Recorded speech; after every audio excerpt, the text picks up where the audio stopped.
Welcome to episode 3 of Practice Makes Perfect, and this time we have Dankah, aka the Rikimaru Killer.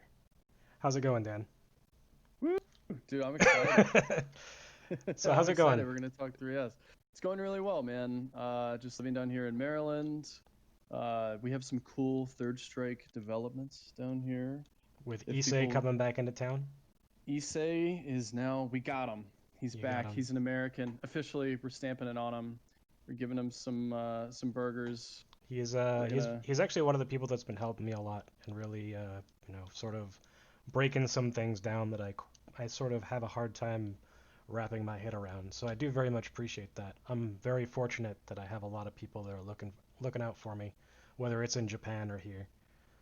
Absolutely. Issei is like, he's definitely one of the best ambassadors for Third Strike from Japan to the US, in my opinion. I mean, obviously, of course, we don't want to forget Daisuke Of in course New not. York, who is awesome. He's the homie. Everybody loves Daisuke. Everybody knows Daisuke at this point.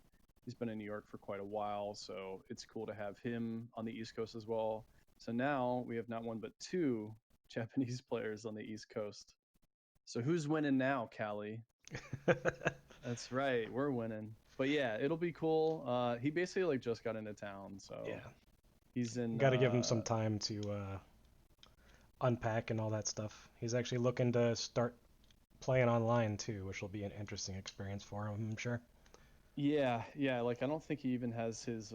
He like shipped a couple things ahead of time, and then a few other things he's still waiting. Like I think he's waiting on his PS4, and Yeah, he's he waiting he on. tried to talk to me about all that stuff. He's like, "Yeah, I want to build a PC and all that, And like, well, if you're gonna not spend enough money, don't bother.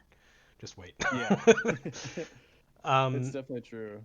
so you were recently on a podcast with Frankie and Matt, Hmm. and you talked about your experience in Japan, and you touched on, what it was like to sort of learn the game over there, but it was very light as to how you discussed it. So, normally I go through a lot of um, sort of interviewish questions. So I'm going to do a Hmm. couple of those, and then we'll really delve into your time in Japan because I think that's, you know, where a lot of the difference is going to be.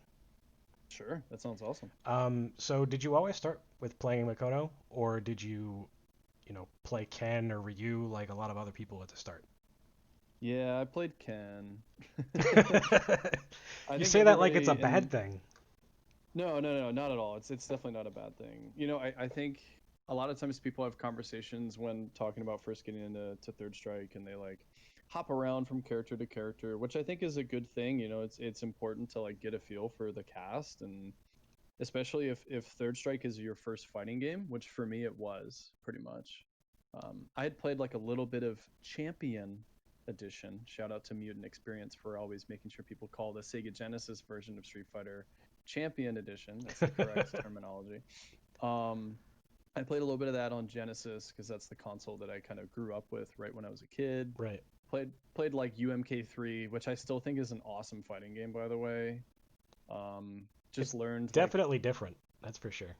dude, the run stop pressure in UMK3 is really fun to watch and even more fun to play. Like if It's you can almost like an actually, agent pressure.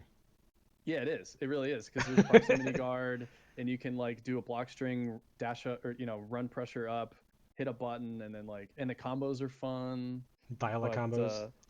like, I mean, I was a kid playing on Genesis, so like I didn't really know what I was doing. So it Right. wasn't really until Third Strike came around that I played on keyboard, Oh, wow. on NFBA, because my friend Jimyo sent it to me on accident. I thought it was a file for a school project we were working on, but he sent me that instead, and I was like, I don't want this. What is this? Well, that sort of defined your college time, right? So, you have your Absolutely. friend for thanking, to becoming a third strike degenerate of some kind. I was gonna say exactly degenerate. That is the perfect description. But yeah, so like I basically played with my one friend Jimyo, the guy who gave me NFBA. We just played P2P. I didn't even have GGPO or Fightcade yet or anything. And I just played Ken. He's a Hugo main, so I had a lot of opportunity to like kind of learn footsies and stuff, which was fun. And after that, I got a stick. Street Fighter 4 came out. This is like 2008, Nine, 2009. 2009. Yep. So like Mad Catz started making the TE, and I it was still much more have two of accessible. those. Like I They're pretty solid. They're yeah, good sticks. I have a modded one that was made for, PS3, and now I had it modded to work for 360. And then uh funnily enough, my boss at work, he went with me to the Red Bull tournament and was like, Oh, "Oh, this is sick." And he saw like Sugiyama, and he's like, "I really want to get into this game. That this game looks cool." So he bought a stick, which ended up being a Mad Cat stick from one of his friends somehow, um, and didn't really end up having the time for it because of life things. And he's just like, "I'm not gonna use this, and I don't really want to sell it, but you'll put it to good use, so here you go." I'm like, "Oh, that's sick." So now I have two sticks for if people ever want to, come chill and play the game. that's perfect, dude. It was a great like starter stick, and I still have it, and I had a 360 at the time, and but like OE hadn't come out until like 2011, 2000 Something something like like that. 2011, 2012, something like that. Yeah. So I pretty much, to answer your question, I just played Ken for, I don't know, half a year or something like that, just like casually learning the game. Watched Evo Moment 37, of course, Of and kind of course. like looked up like the Mopreme Ken guide, saw that you could do Kara DP, and I was like, this is sick. That seems to So, be one of the, caveats that all Ken players do is they pick up Ken and then they see some Ken player do double DP and they're just like, "Yeah, I gotta learn this." yeah, it's just cool. I think Ken, a lot of people talk about like the perfect starter character, and people say like Ken and Yang, but I definitely think it's Ken. I don't Yang has I a don't lot agree of with other, Yang. yeah, they say like, well, you don't have to learn complicated motions. It's like that's true, but I think you're going to develop like really bad habits with dive kicks very quickly. That's the story of my life, right? I'm still hey, I I'm still still getting over that. hey, I'm still constantly mashing roundhouse dive kick. Yeah. But yeah, no, Ken was perfect. Learned to DP. My friend was super helpful, and as far as like teaching me how to play the game, and like telling me like really basic, like, hey, you should probably block here, or stuff like that. But because I think I never had a fighting game before it, Mhm. right? That like I had, habits or something that I brought over. I just like went fully into the parry system too. So I've never known anything else. Like I've Right. always been willing to tap forward or tap down. I've never really been scared to not parry and stuff. But after I learned Ken for about 6 months, I kind of bounced around, and I thought Dudley was kind of cool for a while. That was my first character. Oh, okay. Dude, I mean, he just hits hard. He's cool. He throws the rose. Yeah. He has a car. No one else has a car.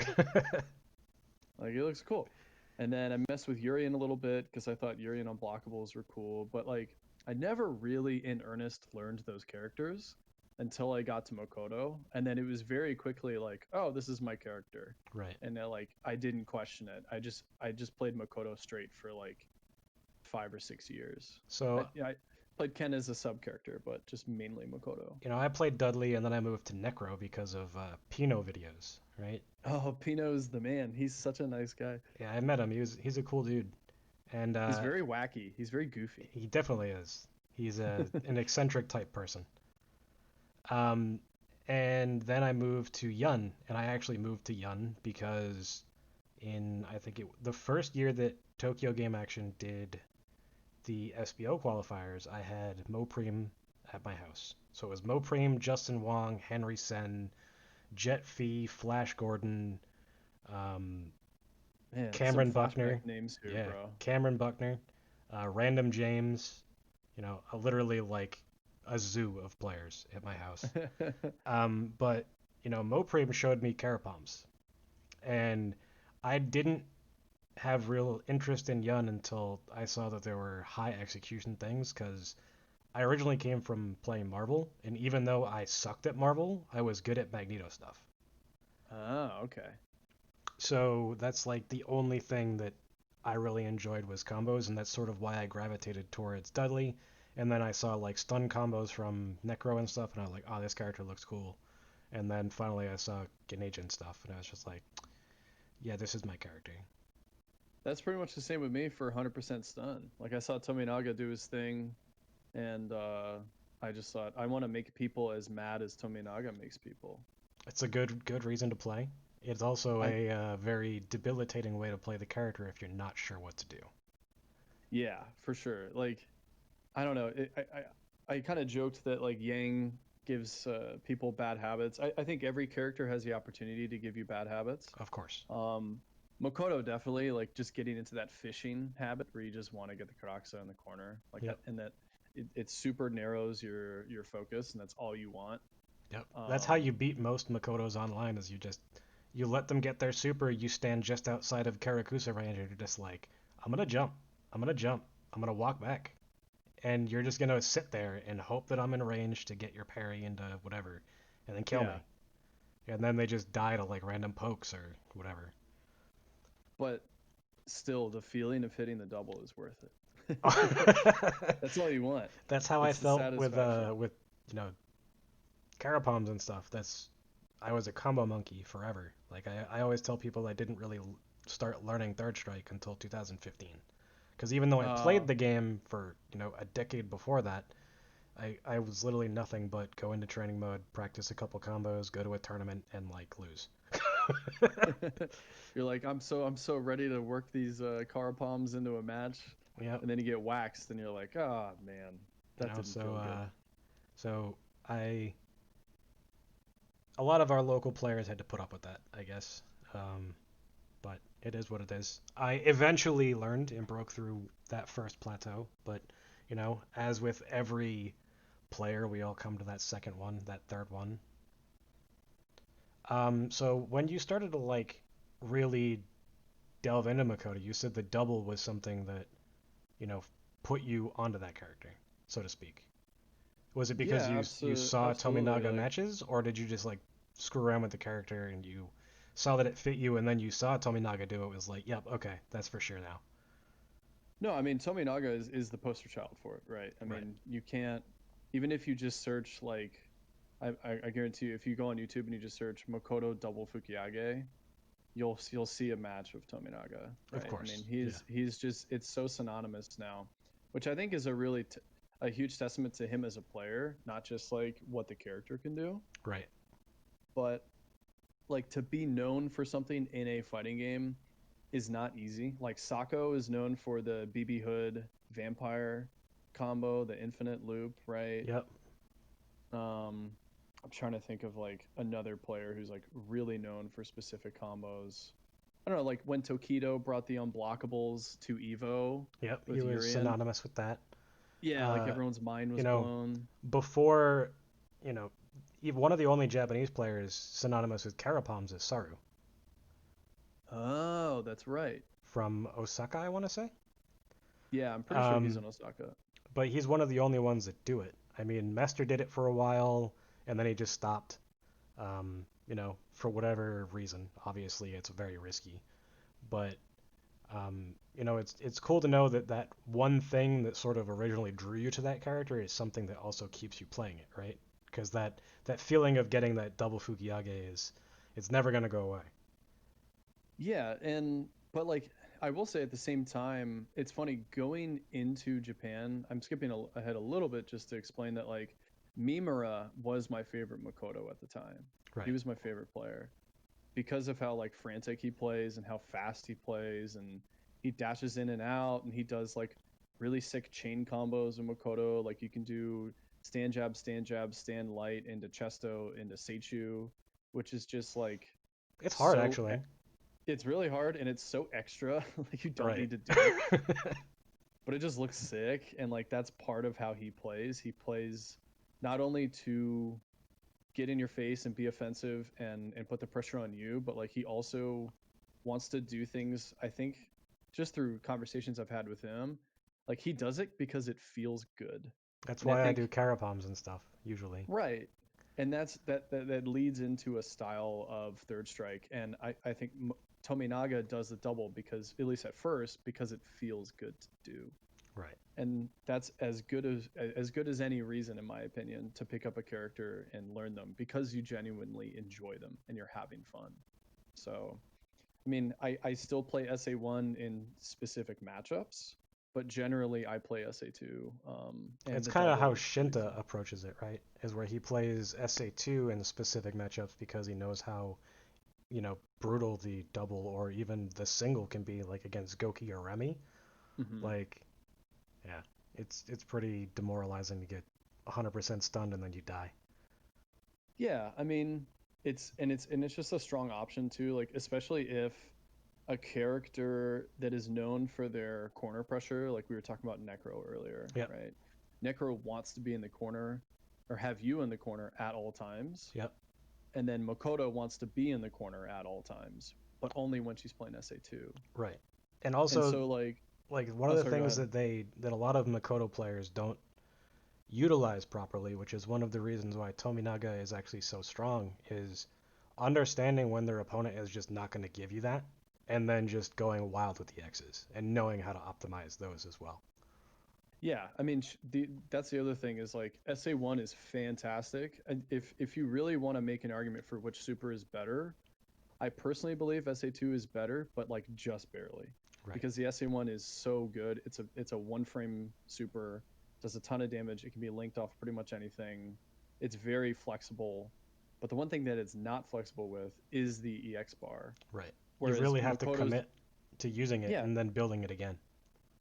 yeah, like if you win the second, like if you lost the first round and then you win the second round with a SA1 finish, you go into the next round with no bar, and it's like you're back at square one, and it just feels bad. Right. You just feel really hamstrung.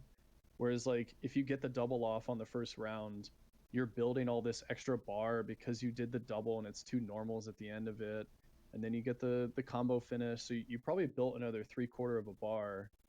But like you said, if someone is not giving that space to Tominaga in the corner and just going to run away constantly, he'll just do EX Orochi, which is her overhead chop, over and over and over.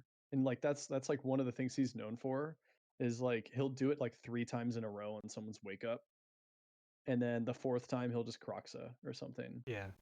And like, And then going into the next round, he'll do it once on wake up, they'll get hit by it, and then he'll just Croxa yeah. instead of going for multiple times. But, Because it's so fast. I think it's 15 frames, which makes it one of the fastest overheads in the game. It does great damage. It does good stun. It gets you right. They fall right in front of you, so they wake right back up into you. It's depending on like the player, it's also relatively difficult to quick rise it. exactly. Yeah, most people aren't used to that. Most people aren't used to quick rising her throw either, which is a whole nother conversation. Or But her sweep.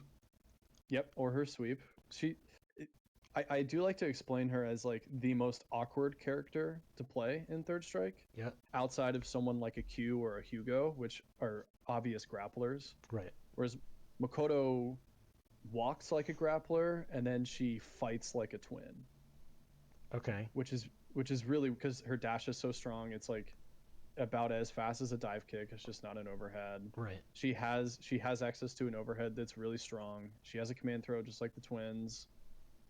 For Yun especially, he can do 50% combos off of like relatively low bar. Makoto can do the same even if she's not in range to get the double, which now with the new doubles, which is again another conversation, is being changed a little bit too. But not to get ahead of myself, it's just Shout like, outs to Telesniper. yeah, shout out to Telesniper for making all that tech. But SA2 gives you so many more options. Not to say SA1 isn't amazing, it's really really good. Some of the best Makotos in the world exclusively use SA1, Haitani. like Haitani and Mimura. But I do believe that SA1 hamstrings you in a few matchups, like Q, Hugo, Oro. I think SA1's really good in Ibuki because her life is so low and it's hard to just like grab hold of her Right. as a character. I think SA1 is really good at. So those are the main matchups that I use it in. But aside from that, just keep using EX Chop. And that was like a big crutch for me when I first started playing. One of the side effects of EX Chop is it actually is anti guard jump That's true. Yeah. because of Which is how long another. it takes to start up. It's really funky to deal with. Yeah, I mean, if you're gonna guard jump, which for those who don't know, I mean, if you're listening to this podcast, you probably know what a You guard probably know jump what a is. guard jump is. But Yeah. yeah, so If guard if jump, if you don't know, is basically you block for the amount of time that you are invulnerable to throw, which is 6 frames, and then you jump, and then you input block again. So if they melee you, you block it. If they try to throw you, then you jump it. And if they, do something else, then you block it, essentially. Um, Exactly. And the EX Orochi, her overhead chop, having a 12 frame startup makes that very awkward when you're right, going for that guard jump. You're kind of in between things, right? You're not still blocking, you're not totally airborne, things like that. And so it really blows up that as an option, which I didn't realize I was doing until I got to Japan and I kind of learned what a guard jump was. right. And there's a lot of players that still don't know what it is or how to use it. Like I played Justin earlier on stream, and he, I mentioned like why I got hit by his medium fierce. He did throw in the corner, walk back, walk forward, medium fierce, like Deshiken does a lot, right? Mm-hmm. And I did guard jump because I thought he was going to throw. He had been throwing me a lot. So he was just like, no, no, I medied. And I was just like, no. Like, it beat me because I was in the middle of my jump animation. Mm-hmm. And, even like top players, some top players still don't know. So it's like, Third Strike is one of those games where knowledge is power, right? Absolutely. Yeah, I would agree that the best players in the world to this day are still the ones who have been playing the longest. Yep. And it's all game knowledge. I mean, if you look at somebody like, I mean, Tominaga has been playing since '99. Like Jesus. that's just how it is. Right. The game came out, he was like, "This looks cool," and just started playing it. Um, Mester been playing since 2i. Right. There's a I would love to be able to find it. You maybe know what I'm talking about. There's like a pretty short YouTube video featuring like KSK and like Daigo and Mester, and they're talking about the Street Fighter 3 series and what, if at all, because it was pretty small, of a competitive scene there was for New Generation and 2i. Yeah. And there was like some stupid like Famitsu article or something like that breaking down the top 10 2i players Yeah. in like 1998, and KSK was on there, and he likes to keep like always saying like I'm one of the top of all time 2i players, but like on that list is Mester and like Taquito, and I think maybe KO was on that list, but like that just goes to show that like some of these top players have just been here the whole time, and Right. it's just so much matchup knowledge that they soak up. So I definitely agree with that. But also you have players that started late, like Cooney, and Mm-hmm. they're monsters now. Cooney, Cooney plays eh, a lot. Cooney plays a lot, and he's very good friends with Nuki, which is a big bonus if you're gonna learn Third Yes. Strike. It's a big bonus. Um, and he's extremely receptive. He is the perfect example of someone who is 1,000% willing to learn, Right. like from anyone too. You know, like I remember I went for the first time to Japan in 2013. It was Hmm. 2012 to 2013. And like you're kind of right, like that's kind of when he started. And like he was good, but he wasn't dominating. And Yeah. then I went back like 3 years later and he was one of the best players in Tokyo. Yeah. And it just blew my mind. Like for a long time when you thought Third Strike and you thought about Denjin, it was Vanao. Oh yeah. And for sure Vanao is a great player, but now it's Cooney. Now Cooney it's assumed that role now fairly. unfortunately Vanao is an afterthought for a lot of players. Yeah, I mean he's still super good. He Of can steal course. wins against some of the best players in the world. But like Cooney took Denjin and just like optimized the hell out of it. Yeah. And he's also someone, so we were talking about guard jump, right? Hmm. He's the first person I saw purposefully practicing it in the arcade, which was really interesting. And I would like to make a video or somebody to make a video about it. There's like a kind of the way that have you heard of Kashi from I know Game who Kashi Versus? is. Yeah. He's Yeah. he's the Ken player, and the funny story after Coop last year, Hmm. you were there, I think. No. Were you? Yeah. Yeah. Okay. I Did you go to the I after kind of party? like I kind of like hid away because I was commentating the whole Okay. time. Did you go to the after party? Not with the Japanese players. I went and hung out with the Wormhole boys. So like Okay. Ryan and Farai and Aaron and So all them. they did the lock-in at Versus afterward, and they were supposed to close at like 3 a.m. and there was probably about 20 of us still there, like just mashing. And Shirokuro was passed out on one of like the trivia games in the corner, and Kashi was just like, "Yeah, you're all having fun. I'm just gonna go sleep in the corner. Like, you can just stay. I don't care." Just don't burn the place down. Yeah, pretty much. Kashi's cool people for sure. Kashi is one of the nicest Japanese players you'll meet. He doesn't speak a lick of English, but if you can speak a little bit of Japanese, he's your best friend. He's fantastic.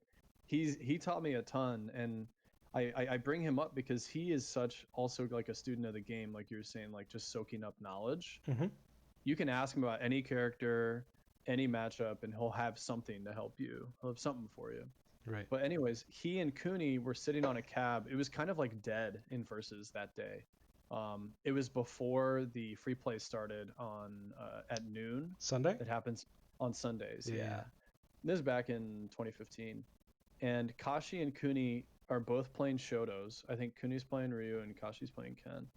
And all they were doing is Kashi would walk Cooney into the corner and then throw him, right? Hmm. And then uh, Cooney would either quick rise or not quick rise.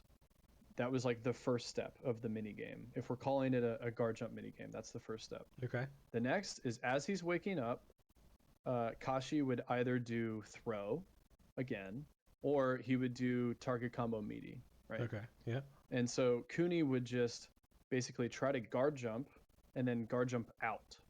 So he would hold down back, go to up forward real quick, and then back the down back, just like you would with a guard jump. Instead of doing it guard jump back, you're doing a guard jump forward, which Right. is even a little bit more complicated. But so he would do that. That's like step two. So step one, quick rise or no. Step two, uh, successfully complete the guard jump. Hmm. Now, if it was a meaty and he got stuck in the corner, he would try to red parry the target combo. So the second hit's the fierce part of the strong fierce from Ken.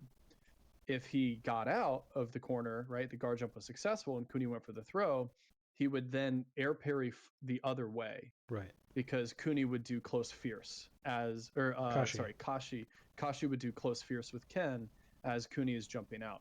So it was like this 3-step process where you're practicing like 5 things in a span of like 3 or 4 seconds, Yep. probably like 2.5 seconds. You're practicing quick rise mix up, so slow or fast. You're practicing your guard jump out of the corner.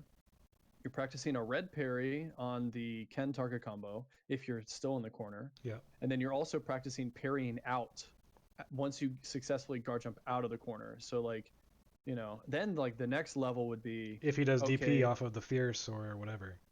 exactly, or if he's spamming stand jab, right? Yep. As an anti-air. Even another step would be okay, if he parries that and he doesn't do anything, now Cooney needs to like land and do Shoryu into Denjin charge. Like it just keeps building off of itself, and you can do this with pretty much any character, Right. um, depending on what their jump arc looks like. But that's a whole different thing. So I say all that to say like that's when I realized like guard jump is seriously kind of the great equalizer hidden mechanic in Third Strike that every player and every character can take advantage of. Some characters more than others, like we were just saying with Makoto's EX Chop, you can bait out the guard jump. I think the best bait for guard jump in the entire game is Yun and Yang with their launch kick, close medium kick, Yep. which is super strong, especially if Yun goes into Ganajin canceled off of it. But that mini game is something that I think pretty much every Third Strike player, not like super beginner players, should probably not practice it, but once you hit intermediate and you want to start understanding just how guard jump feels, it's a very important thing and a very easy thing to do, even if you don't have a friend helping you, like Cooney had with Kashi, Right. and they can talk about it afterwards, or like even during the game they could yell across the cab at one another, "Hey, I'm going to do this now," or "Hey, let's practice this now." You can set it up in a training mode with Ken just doing. I have a video on how to do it using the randomization training mode for FBA. So, I was gonna say you can set that right for throw or like target combo. If yep, let's say those are just your two options, right? you can do throw target combo, delayed target combo. You can make as many options as you actually want to put. So you can That's practice awesome. general okizeme if you really want to as well. General defense, you know, reacting to if your opponent quick rises or not, Hmm. um, all that stuff. But yeah, I'm really glad you brought up guard jump in general because I think if we had a lot of American players doing that, just Hmm. just tertiarily, just like practicing every once in a while, it would really increase the level of play like across the board because people would just get thrown less in the corner. And I mean, it would make my life not as easy because I'm playing Makoto and guard jump is like probably the best mechanic against Makoto It because forces you to use meter or use stand medium punch a lot more, which makes it a little bit harder for you to actually mix your opponent up since that leaves you vulnerable to high parries and the next level of mind games. exactly. So once you unlock that next level of mind games, kind of going back to what you were saying earlier too, third strike changes, which is why it's a beautiful game. Right. And that's why a lot of players don't like the game as well, is because of how much the game actually changes and how situations that you're supposed to be at advantage are not technically at advantage. Mm-hmm. It seems like there's always a little something that could happen to make you not at advantage, Yeah. right? One Although extra at a step. risk of your opponent, it's still there. Oh, absolutely. Yeah. I mean, they could mess up guard jump, and get hit and Yep. eat a big combo in the corner, right? But Hmm.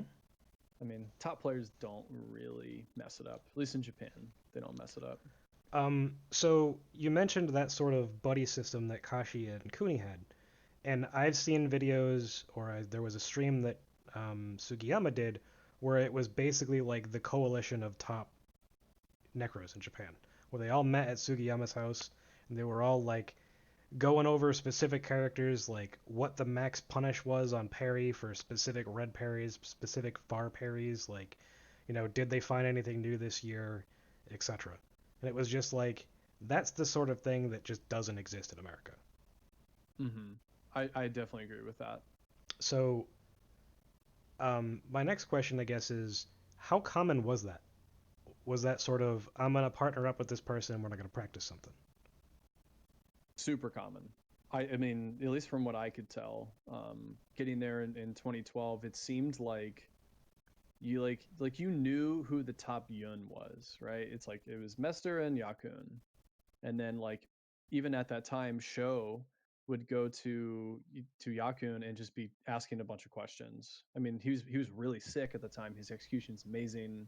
Everybody knows him from Daipon loops and stuff in Ganejin, Right. but he would still always talk with Yakun because they would always be at the arcade together. I mean, if there was a East versus West war, they were probably both there, and they're both good buddies. Like everybody's friendly, Right. so of course they would talk about the character.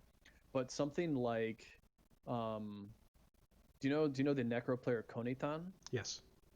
So He's very Konitan good. Konitan's super good. He's the first person I ever played against in a cooperation cup, by the way. That's not a good look. I beat him though. I It mean was that great. that's a good look, but that's not the first opponent you want to have, especially it if you was don't have much necro experience. it was hard. It was very hard. I only won because of the double, and I got the second chance double against Necro. Anyways, he would there's another Necro player named Begao. And he kind of took under his wing, and Begao at the time was like definitely a starter, like very much of a beginner at Game Newton. Right. And anytime Konitan was there or Yakun was there, because Yakun's a sick Necro too, Hmm. they whether or not they said like, "Hey, I'm your sensei now," like they officially declared it, whether or not that happened. Right. It was definitely a feeling of like, I'm coming to you for all these questions, and I super appreciate it. Right. It was already built in that kind of mentorship. It's kind of like me, kind of like with Show while I was in Japan. Hmm. Yeah, you were ready to ask him every question. Every question in the book. And that's important to do. Like you take advantage of the time that you have, right? Um, but kind of going to what you're saying for Sugiyama setting up that like Necro House, Yep. almost like event that they had, that summit, Necro Summit Yes. would Necro probably be Summit. the yeah, probably the best way to put it. Um, I hadn't really heard of something like that happening um, until he did that. But I know for sure, like RKF and RX would talk to all the other Urian players, Right. right? There's some about Urian, like even in America. I know we just said it's not the case here, but I know that like Steelhammer has a Discord where there's like all these Urian Army players of on it. students. Yeah, he's got this whole dojo going. But it's funny because there's something about Urian where it's like all of his secrets are unlocked behind charge partitioning. Like all the sick stuff, you really do have to lab up. I know we were Yep. mentioning earlier that both you and I consider ourselves like lab monsters. I feel Yeah, like Urian is one of those characters. for sure. But also, he's one of those characters where, charge partitioning without the proper other strong aspects of the character, is a noob trap. Like it can force you into doing, extra headbutts, extra shoulders or tackles, you know, all these other things that can just get you killed. Yeah, you're like, well, I can do a charge partition headbutt now. Let's just dash up and do a headbutt and see what happens. Right. You get a little taste of it, and then you get really obsessed with it, and then it just turns into a bad habit very quickly, for Absolutely. sure. Yeah. But to come full circle, there's everyone is just so friendly in Japan, and everyone's together all the time. I think Right. when you see the same people every week, you kind of can't help coming together and forming not cliques, but circles of people who play the same character. Right. Like it's well established that Tominaga and Mimura are like best friends. Oh yeah. They're they're like brothers pretty If much. it's not, if there's a Maniacs tournament where they're not on the same team, I just assume one of them had to do something. Yeah, yeah, or somebody else asked them like very nicely and said, "Hey, can we team up?" Right. So they're always talking, but the weird thing with that is their styles are so different. It's hilarious when they pick each other's color in tournament. Right, right, right. Like that camaraderie is there just because they're both sick and they saw each other all the time, and so they just naturally get together and talk. But I kind of to illuminate my story, the first time I ever went to Game Versus in 2012, I had a year of Japanese studying under my belt already. Right. I moved out to Tokyo for a lot of people know this story now for school as my 2 semesters abroad. So I did a year abroad while I was in college. I walked up to Tominaga and in Japanese, in like very basic Japanese, I said, "Hi, I'm Dankah. You're Tominaga. I love you. Your Makoto is amazing. I can do the double. I'm here for 1 year. I know Japanese. I'm trying to get better. Please be my sensei." And it just like all in one burst. Like I didn't even take a breath. Like I didn't even pause. I just laid it all out. I told him everything he needed to know very quickly about me. Yeah. And like instantly he was like, "All right, let's do it." I got a little I got a little gaijin student. This will be fun. Just like upfront letting them know like I'm ready to learn. Yeah. I'm compared to pretty much every other foreigner that they would see in Japan at the time, they're only there for like 2 weeks, Right. right? Like I told him I was like, "I'm here for a year. Like you're not going to get rid of me." So you might as well teach me. You might as well teach me. And just like Exactly. very quickly, he just because I kind of walked up and was just super humble and tried to be honest about where I was. Right. And I showed up to all these events, like he was ready to go. And I think like it took me like 3 months of already living there to finally meet Mimura too.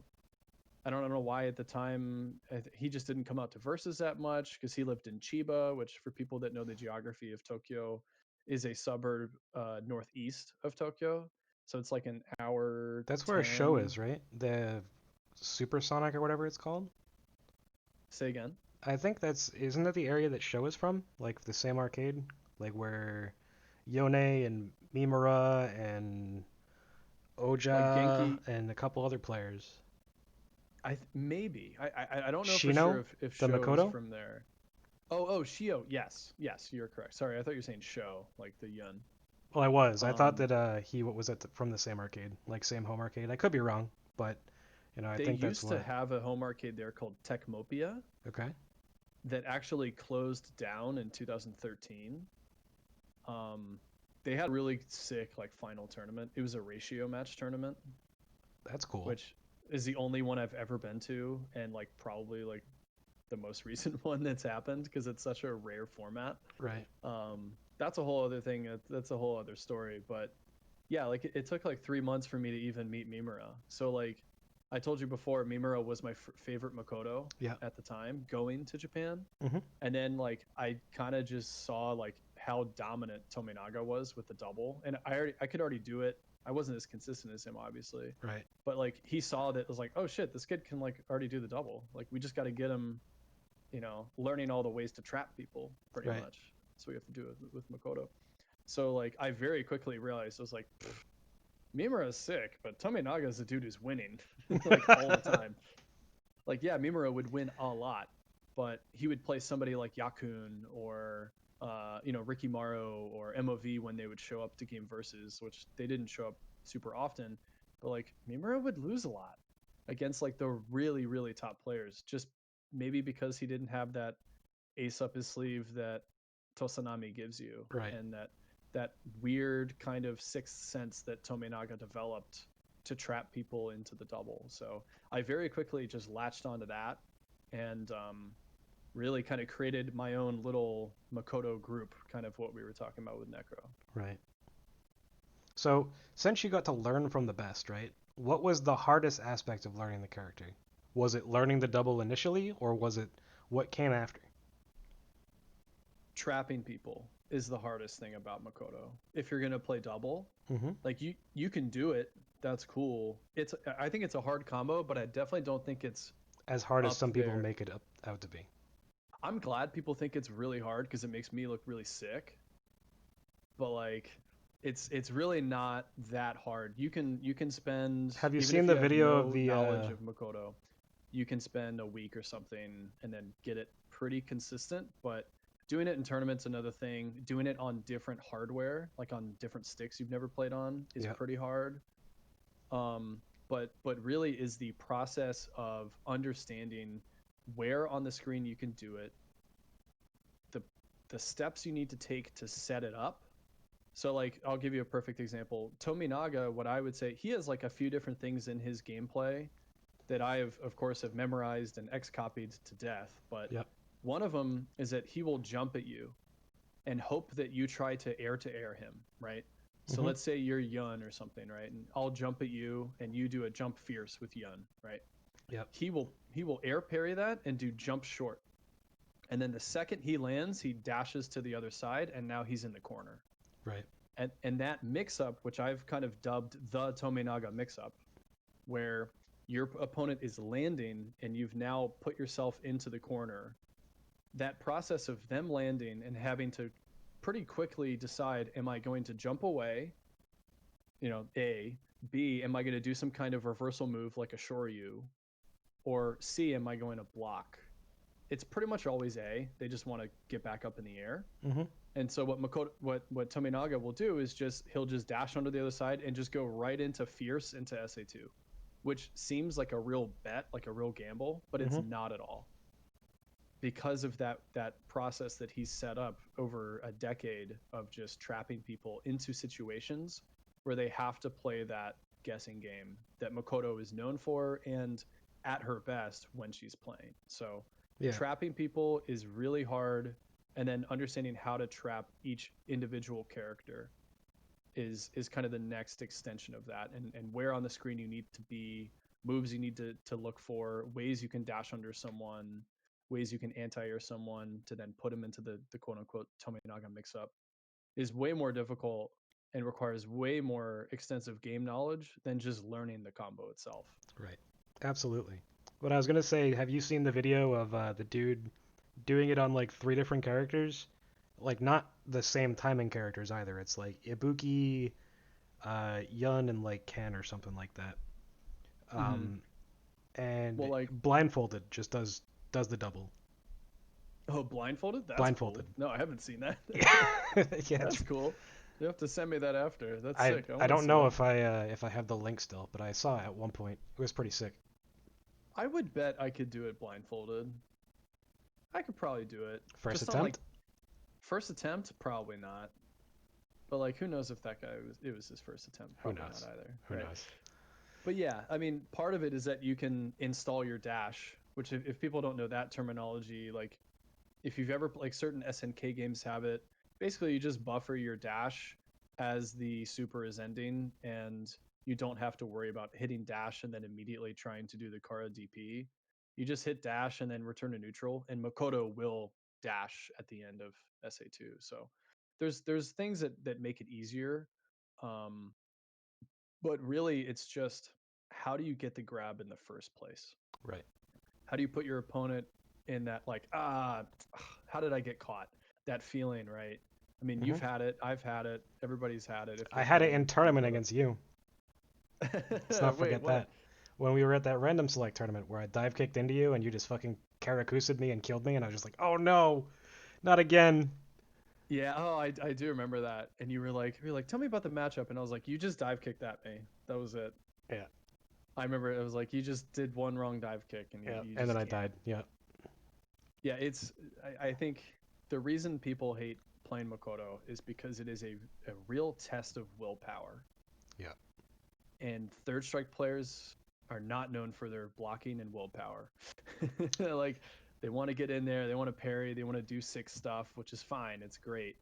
But at a very high level, I think having that willpower, whether it's like a Yun just does Ganagin in your face and you just commit to blocking it the whole time, Right. right?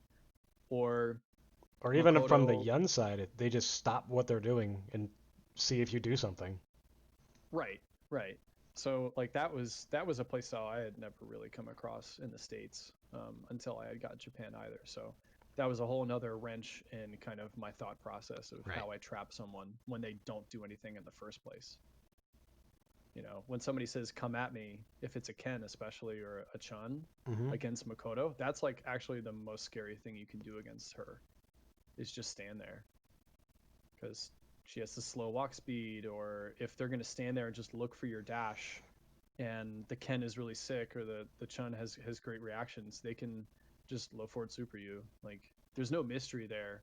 Right. It's just whether or not they're like wasting time building meter and already pressing buttons mid screen Right. that allows you to dash in the first place. It's the Yeah. difference about knowing the spacing where to stand and then committing to just, okay, you can dash here or you can jump, and I can react to both of these. So which one are you gonna do? Mm-hmm. Yeah, and I mean, and for you, I'm curious, like when you're fighting Makoto, how do you feel about because it's very much a two-way street of catching someone, but that person also knowing you want to catch them, right? Right. So what's your thought process when you're like, damn, I don't want to get caught by this Makoto right now? By SA2 Makoto, Mm-hmm. I will do what Yakun does. He stays at the range where he's outside of um, Kusa, right? And then he'll just jump back fierce, neutral jump nothing. And then as soon as Makoto jumps, he'll do super jump forward parry. And then the Makoto really can't do anything. And then you're back to the other side. And it's a cat and mouse game. It's basically Mm-hmm. the goal is completely to Makoto wants to be in the corner, and my goal is just play like Pyro Lee, get the meter and activate, and then force her to make a proper decision to actually earn that super, as opposed to just like be giving it to her. Right. And like if you can just dive kick out of the corner, or even if you're not technically in the corner, but like Makoto's starting to march you towards it, Mm-hmm. right? Just fully reset yourself back in mid screen if you have the opportunity to, anyways, Right. right? And then there's the other thing, the other aspect of, well, Makoto's in the corner. I knocked her down. I'm going to dive kick and I'm going to land before she gets up. And then she's at a position she doesn't want to be in. So she has to earn that corner spot again. And that's Yeah, where it comes exactly. back to Like, the whole point of using your EX properly and being able to adapt to that. yeah, because people think that like every character in the game wants to have their opponent in the corner, and that's just not true. No. And You know, even some matchups, even if your character normally wants that, there are some matchups where you're like, nah. Like against Urian, it's great to have him in the corner, but you also don't care mid screen really as Yun. Like if you watch Ushi play that matchup, he just makes that neutral look free. oh, absolutely. Like anytime I've played again, Yun is my sub character, so he's not as strong as my Makoto. And while I know the character pretty well, I definitely don't know it as well as you or as other top Yuns. But like when I play against a Urian, if I knock him down in the corner, I only stick around in the corner if I activate Contagion. Right. Otherwise, I just back up. I just don't care. Right. And Because there's it's also the that risk reward's not there. that spacing that you can get where, you're crouching medium punch, they can parry it, but they're not getting anything off of it. So Right. then you have, Yeah. max distance crouch medium kick, and then the Urian has to decide, okay, is the Yun gonna walk forward? What's he gonna do? Do I have to commit to headbutt? Do I have to commit to jump? And then, there's plenty of space just to react to what they want to do.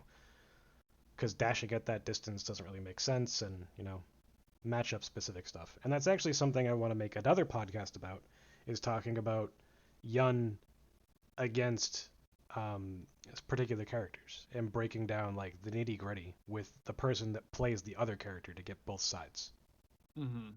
Yeah, I mean, personally, I think Makoto Yun is it's pretty even, but I do think it's probably 6-4 Yun I would, just yeah, because of like all the really dirty dive kick stuff that you can do with Yun against Makoto, and her specific fat hurt box it's really dumb. is really good.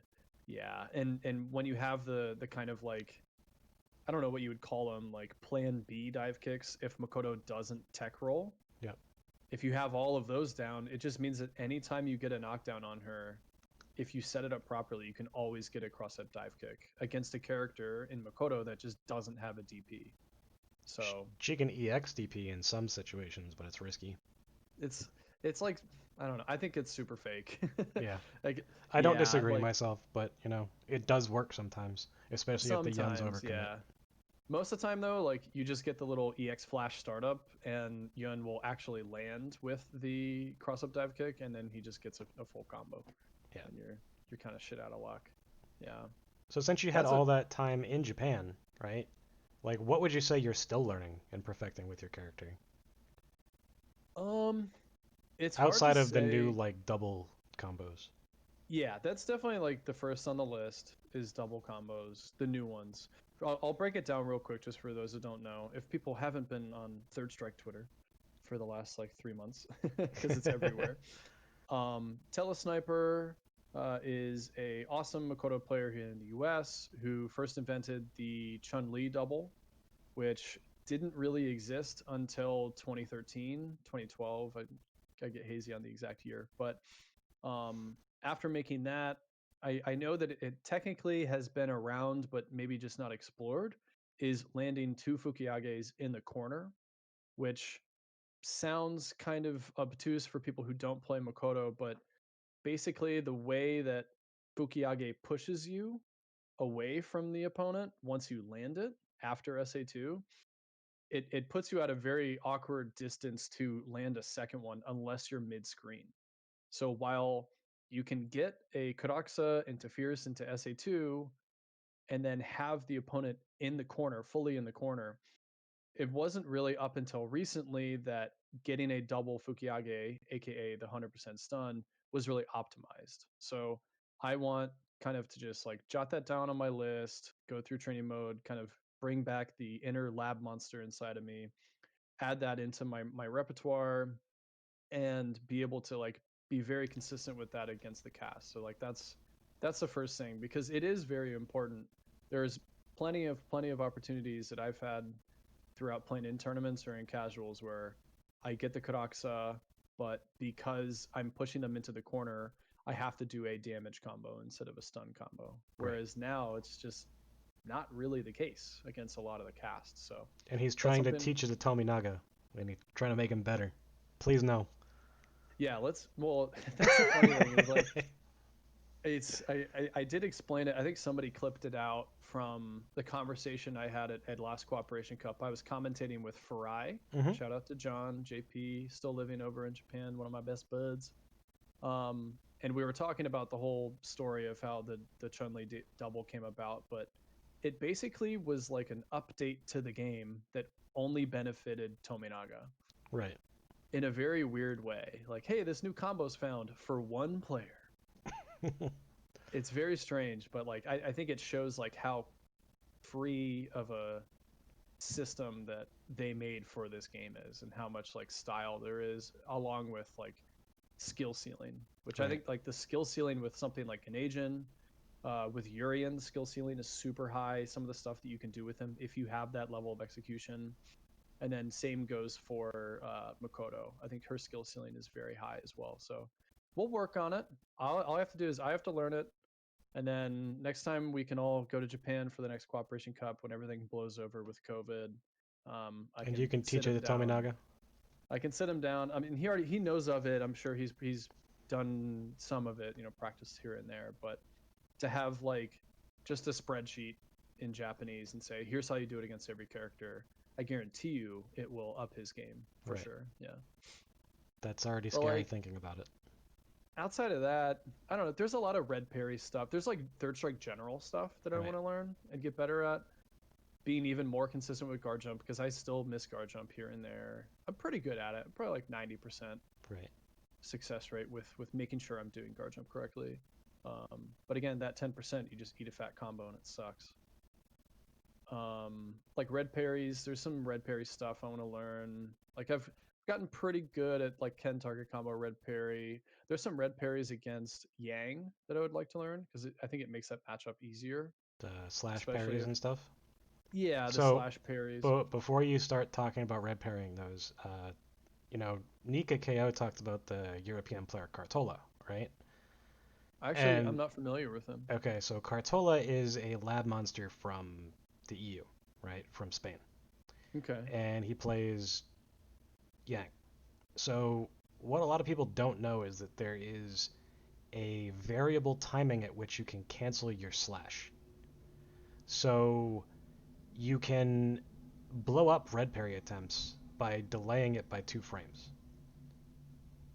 Oh, So, I've heard of he like has players a doing that, but I've never heard the exact frame amount. he That's has really interesting. like a document online, um, a pastebin somewhere that talks about that sort of thing, and it showcases like where they're normally cancelable, where they normally are canceled, how you can change it, you know, to sort of beat people that try to parry or try to red parry, because there's ways that you can stop both. So it's kind of messed up, but at the same time, because of how frame perfect you need to be, it's hard. It sounds almost like SGGK levels of that next layer of mind games, Yeah, right? Where it's right. something that theoretically, if you did it every time with 100% success rate, it would be super strong. But like getting to Practical that point, application is very difficult, very different. exactly. Yeah. So I mean, there's like, but like that's the beauty of Third Strike, where you can be playing for 20 years. Not that I have. I've been playing for about a decade. And then still have like a list of things where like, yeah, I'd like to be able to like red parry necro drill kick Yeah, whenever I want. yeah. And know like the proper punishes on that because that's his drill kick is kind Annoying. of yeah, it's wonky and the hitbox is weird and he's airborne, which makes things other things difficult. But yeah, and then like I mean, a lot of my focus lately, not that I don't play Makoto anymore. It's just I personally made the decision not to play Makoto online. Yep. And so I pretty much exclusively play Yun online. I still like to play Ken every once in a while online as well, but just because of where we are right now and not able to have local meetups and Yep. stuff, I've just been playing a lot of Yun. So I'm learning more and more things. We were talking about before the podcast started, like universal overhead distance while in Ganejin and like Yep. setups for that, or being able to fully understand like the max punishes for uh, Zenpo tension while in agent against weirdo characters like Elena. I think we were talking about a Yep. couple weeks ago. And Ibuki and a couple other characters. Right, Yep. right, yeah, yeah. Shake my fist at Tenrin Luckily, online. luckily, one of these young players is making spreadsheets on how to do all this stuff. I'm not gonna name any Exactly. names. Um, Yeah, and I mean that's something that I also I wanted to bring up, that you were saying we don't necessarily have these like groups for characters in the US, but one thing that we do have is people taking the time to like archive and catalog stuff like you are, like Steelhammer is doing with his videos. like Um, you know, uh, telesniper with Makoto. Absolutely. Yeah. And that's a really important thing to just have at hand for when people are learning, not even just beginners. I mean, for myself, like I think it was only like 2 days ago or even yesterday, um, when we're taping this, that we made a Makoto Discord. Like it Right, took that long to make a Makoto Discord. Um, I don't use the Discord in general that much, right. and so Arlieth, who's like a Discord wizard, made a Makoto Discord. So if anybody's listening and wants to learn more about Makoto, feel free to join the Discord. But now we can start having a place to put all that info, right? Right. And that's important too. I've been thinking about doing one for Yun, but as we've talked about in the past, that the amount of players that play Yun, they are very few and far between as far as like at the level that would really get a whole lot out of the sort of in-depth discussion that is necessary at this point for like the higher level players. Yeah, Um, why do you think that is? Why is like do you, I think I find that a lot Yun's of hard, people man. Like he's hard, he's yeah. he's there's a reason why in Japan he's the most underrepresented top character, right? Hmm. Dudley, Urian, I mean, there's tons of other characters that had more representation than Yun did. And, Yun's one of those characters in Japan for the most part that is a character secondary. Or players like Shinobu decided that they weren't good enough with Yun to beat the strongest players and they swapped over to Urian, or whatever the case may be. I think the Hmm. story that I heard was that MOV was giving him a lot of trouble with Yun, and then he just swapped over to Urian because he was doing better with that character or something. But, He was like, I'm gonna do unfair stuff with unblockables. um, you know, players have different reasons for playing the character that they do. And also, you know, here there everyone's so, you know, spread out that it's really hard to like get all the information for Yun. And if it wasn't for Hmm. players like me cataloging everything, you'd have to go and dig through a decade of Shoryuken forums or whatever just to like get any sort of semblance of knowledge on what you need to do. Right, absolutely. Like most of the stuff that I learned for Yun was either through you or just like the time that I had, because I didn't start learning him until 2015, like the second year that I went to Japan. Yep. Because I kind of got, not that I got sick of playing Makoto. I love Makoto. She will always be my main. But she my waifu. But at a free play event, it was nice to be able to like take Have a a break secondary, yeah.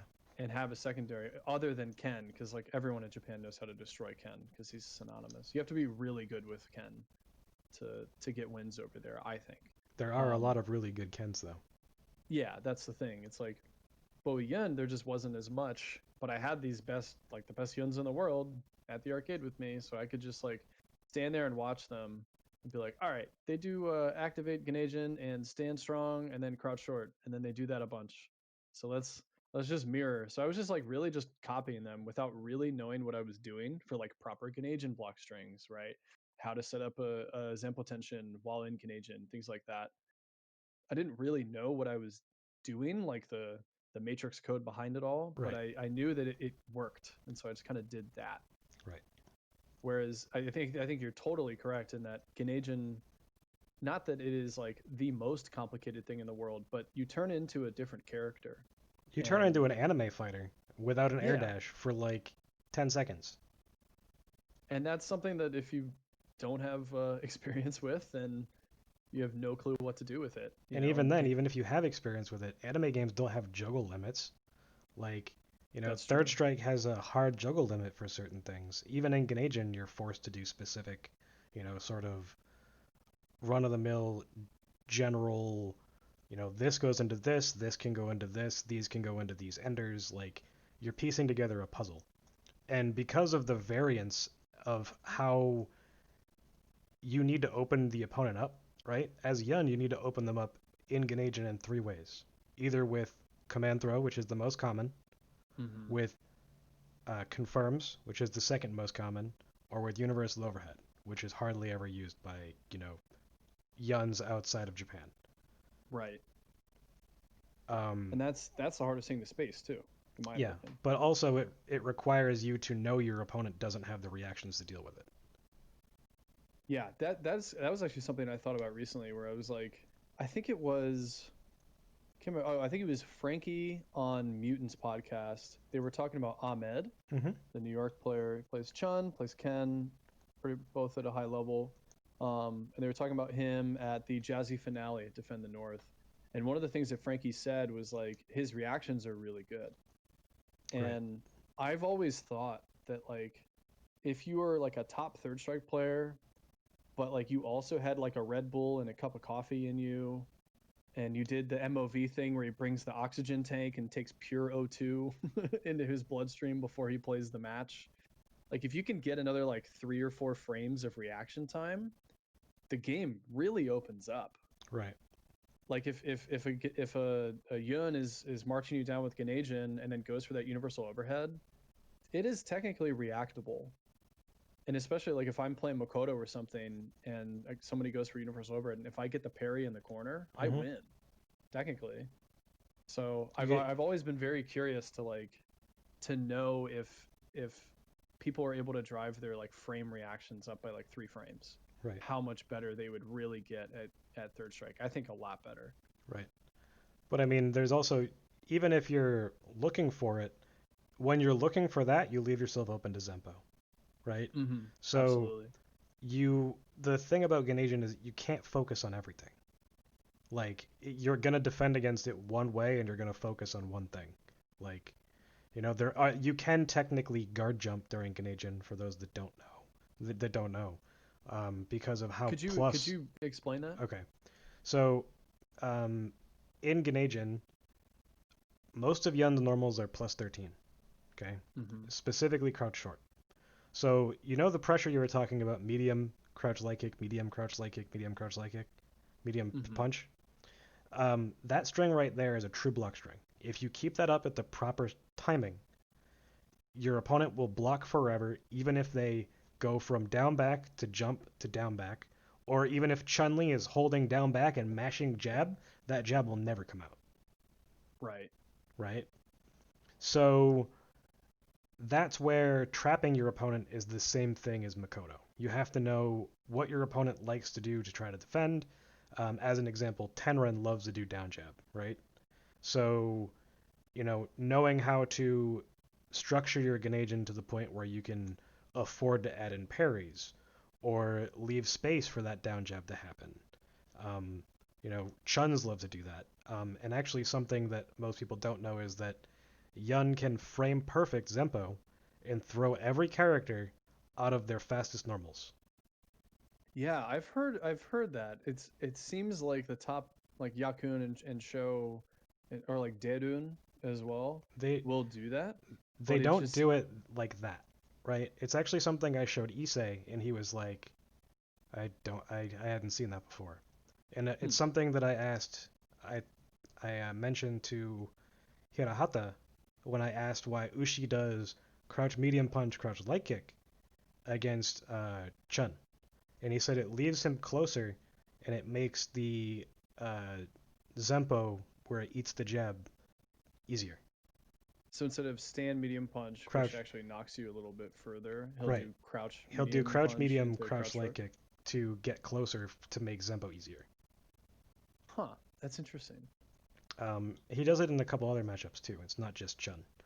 Um, but like that sort of space control is something that other Yuns don't do, right? In See, Ganajin. that stuff that like I see on my list of like things that I can do to actually improve. It seems very minuscule, but like it's something that if I break it down and understand it, especially in the way that you're describing it, and then kind of commit it to memory, almost more to muscle memory, Right. right? Where you kind of start to do it Where it automatically. becomes first level, automatic stuff, where you don't have to think Yeah. about it. It just happens.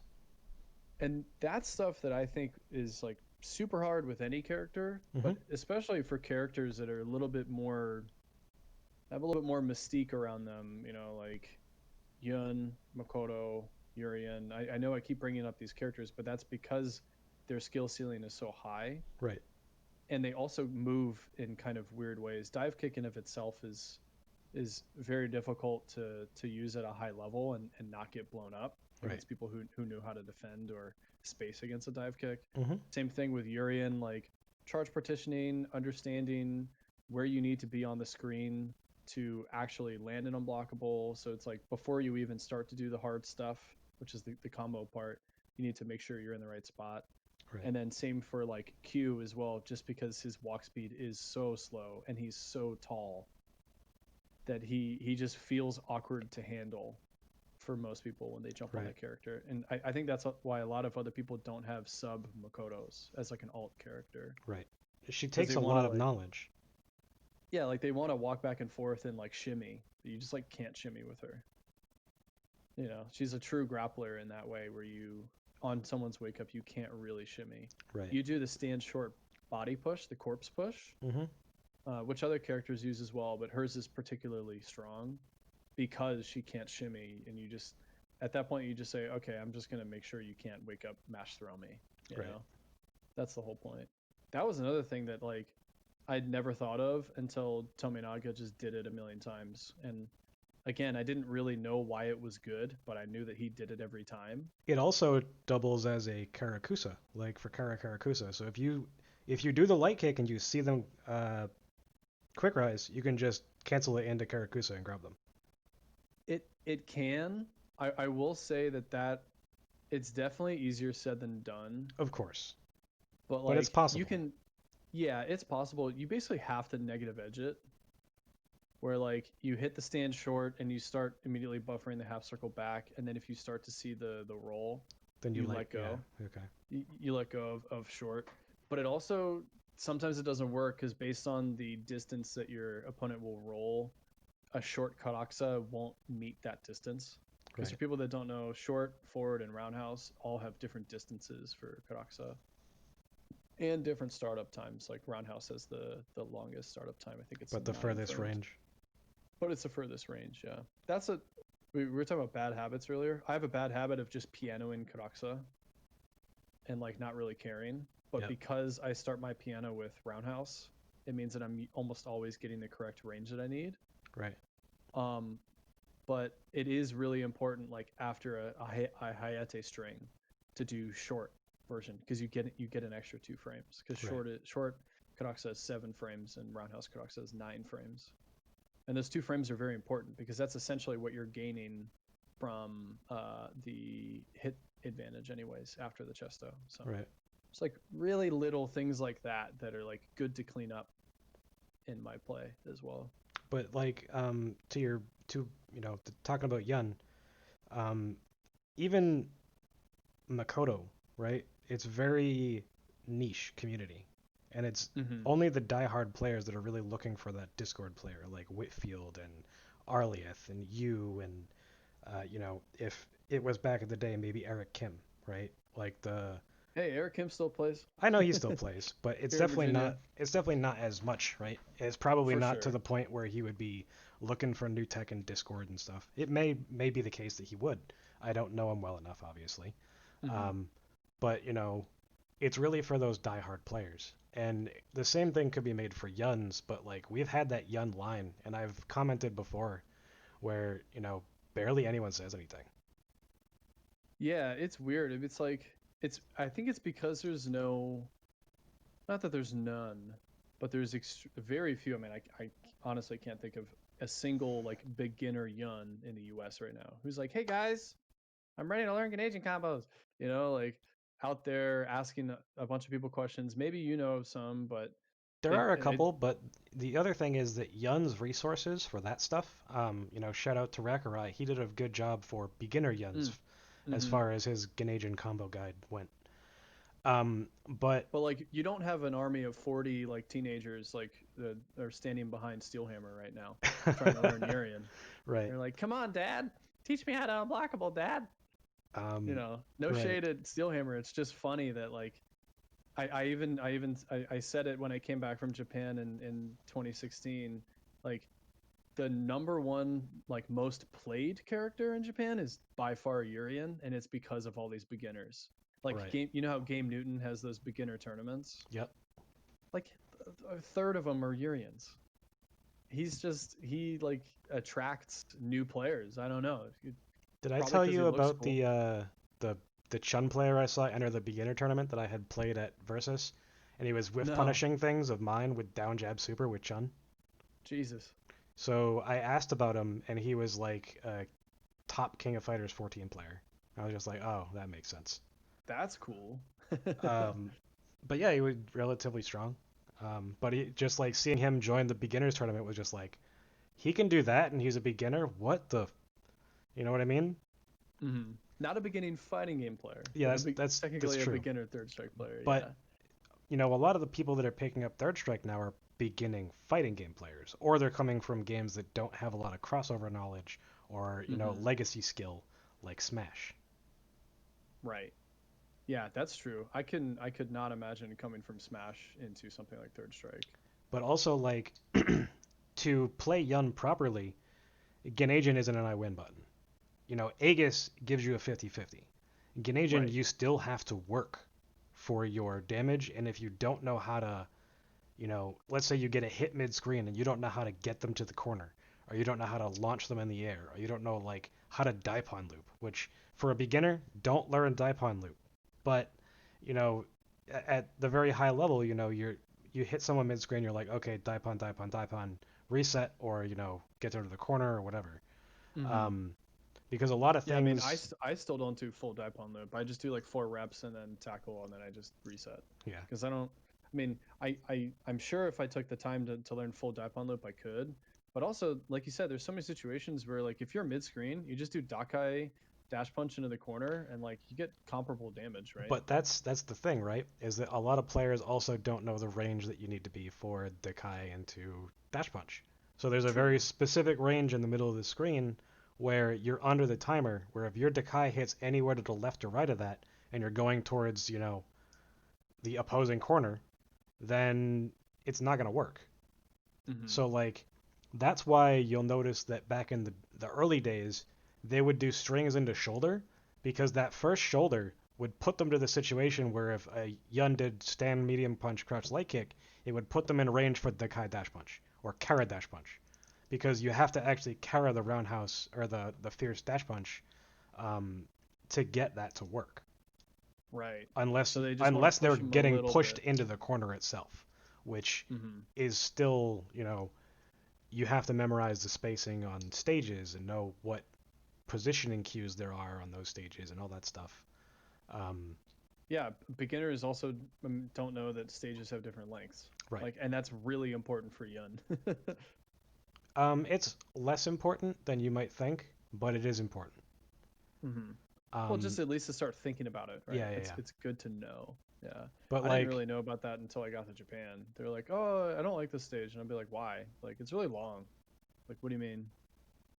They're like, "Yeah, it's this one's longer than that one, so I don't like it as much. I'd rather fight in the corner more. It's more fun." I'd be like, "Oh, okay." It's just something you never know unless somebody tells you. right. And that's a lot of the things in Third Strike is that like, you know, you were saying that a lot of players would just be like, yeah, you're my sensei now. Um, where, you know, there aren't a lot of American players that are willing to do that because it's a hmm huge time investment and you know the worst thing that can happen is for a new player for you to teach them and then have them not apply anything that you've taught them for 6 months. So it then Yeah. becomes, you know, is it worth your time at all? And you know, it's happened to everyone who's taught players that, you know, there are certain people that do and do not learn quickly. You know, I'm in the category where for a long, long, long time I was unteachable. Um, Really? yeah, like, you know, everyone would tell me things and it would be very generic baseline, you know, advice. And that's not the stuff that's not how I learn, right? hmm So like how I learn in particular is like I need stuff broken down. Like Issa used to give me very generic advice. And then just one day I asked him a question and he gave me, you know, an in-depth breakdown of like why something works and like blah blah blah.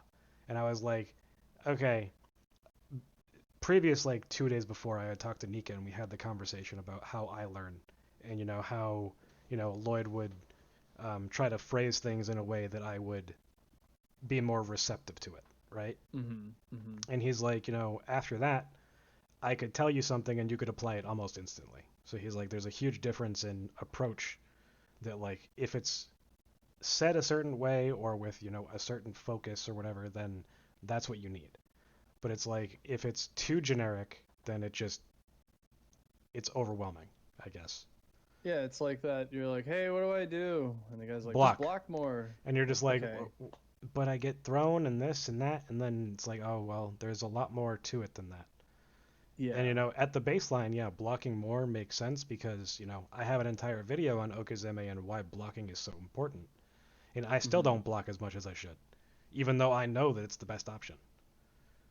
All I do is block. I used to when I was in Japan, I definitely guest parried a lot.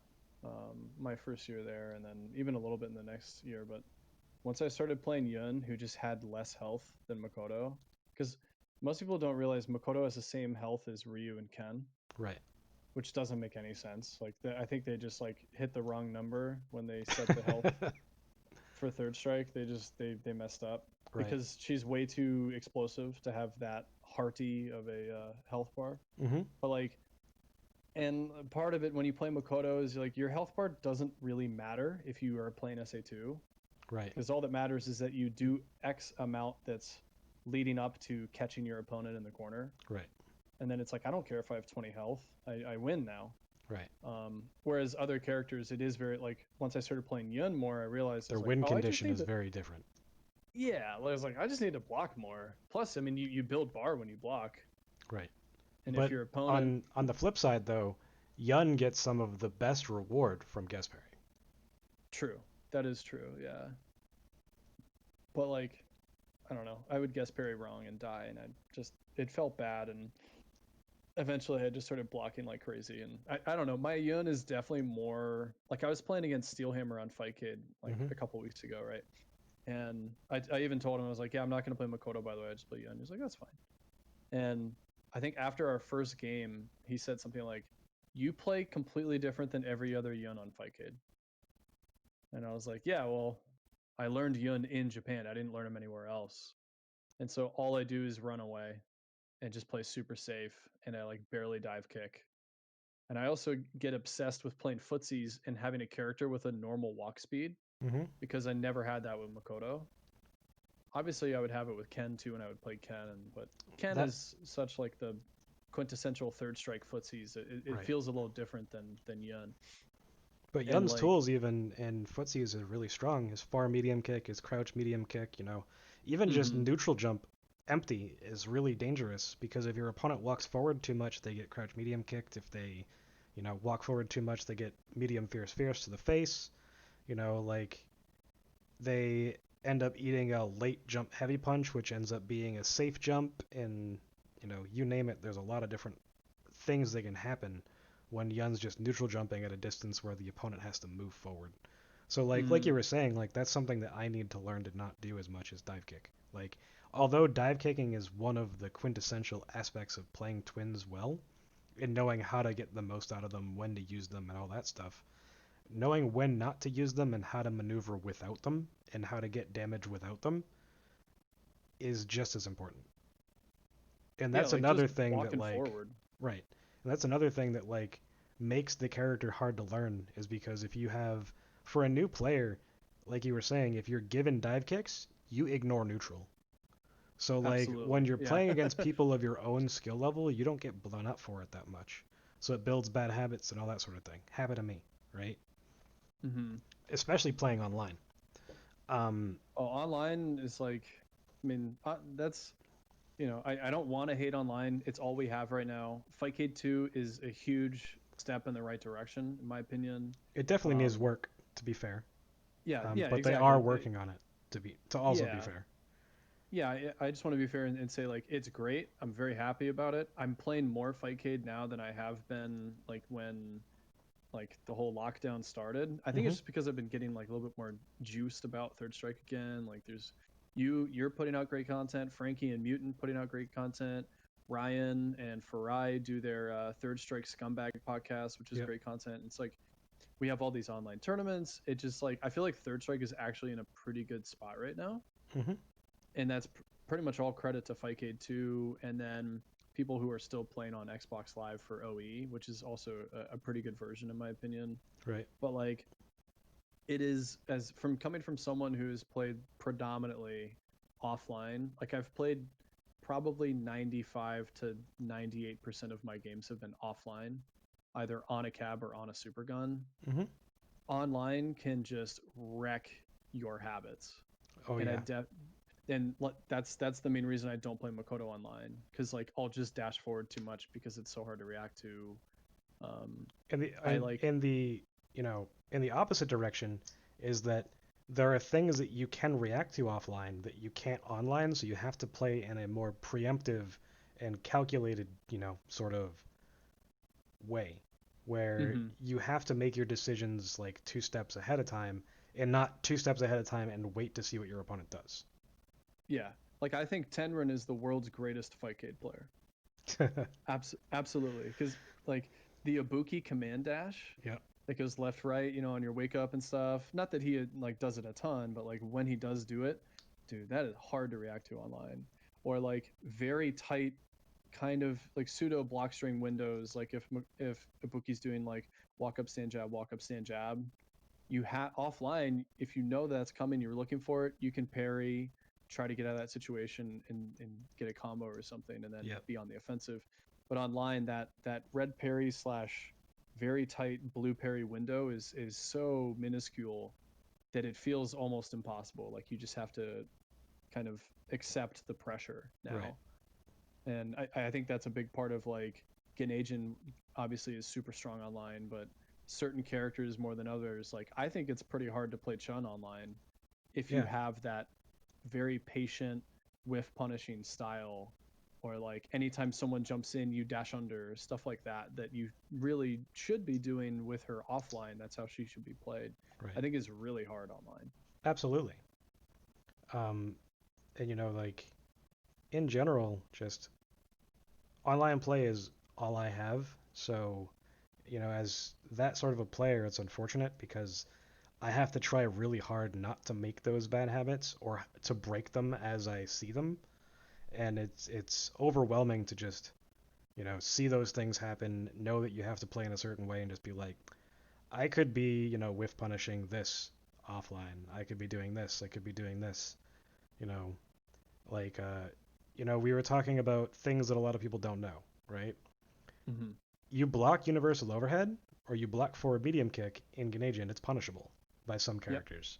So like Hugo can Gigas. Hugo can Gigas after forward medium kick on hit, right? Yeah, So what is like Yun's like minus -3, three? -3. Three. Right, right. Um, and as an example, if Chun stands up and blocks universal overhead, she can Kara throw it.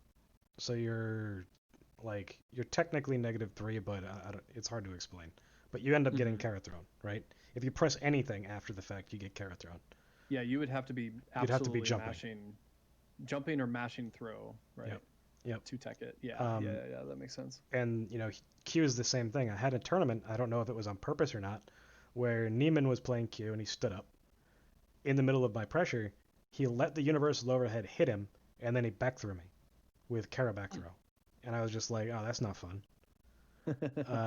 But it's like little things like that that like really differentiate some players from others. Being able to Yeah, do like those things. the super top chuns are.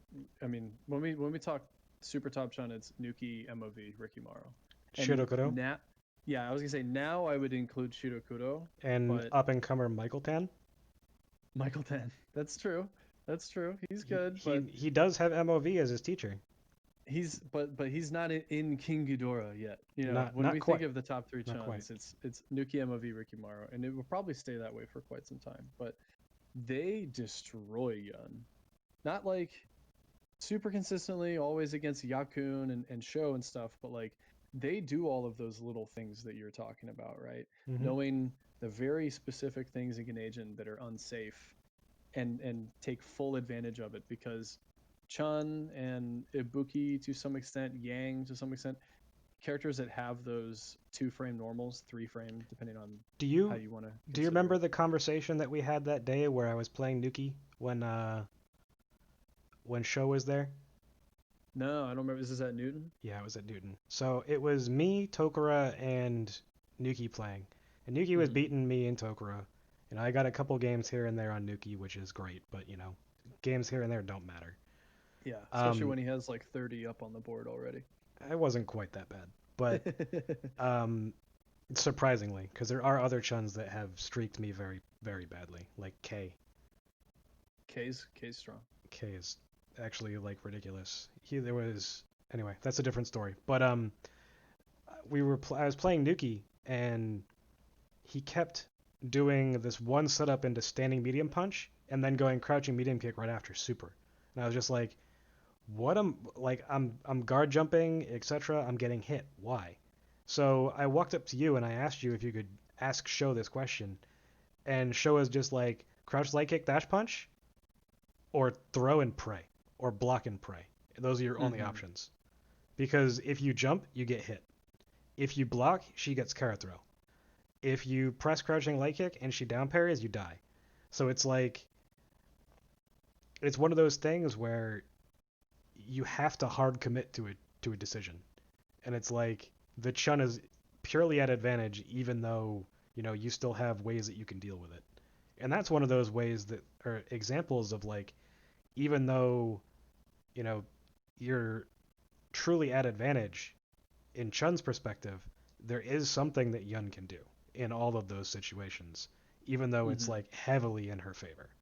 It's just more of a gamble, right? It's more Right. of a bet. You're betting it at that Yeah, point. you're playing blackjack at that point. Yeah. Well, that's why Third Strike's so fun. It's why poker That's players love this game so much. yeah, no, that's actually really true. Like Marvin,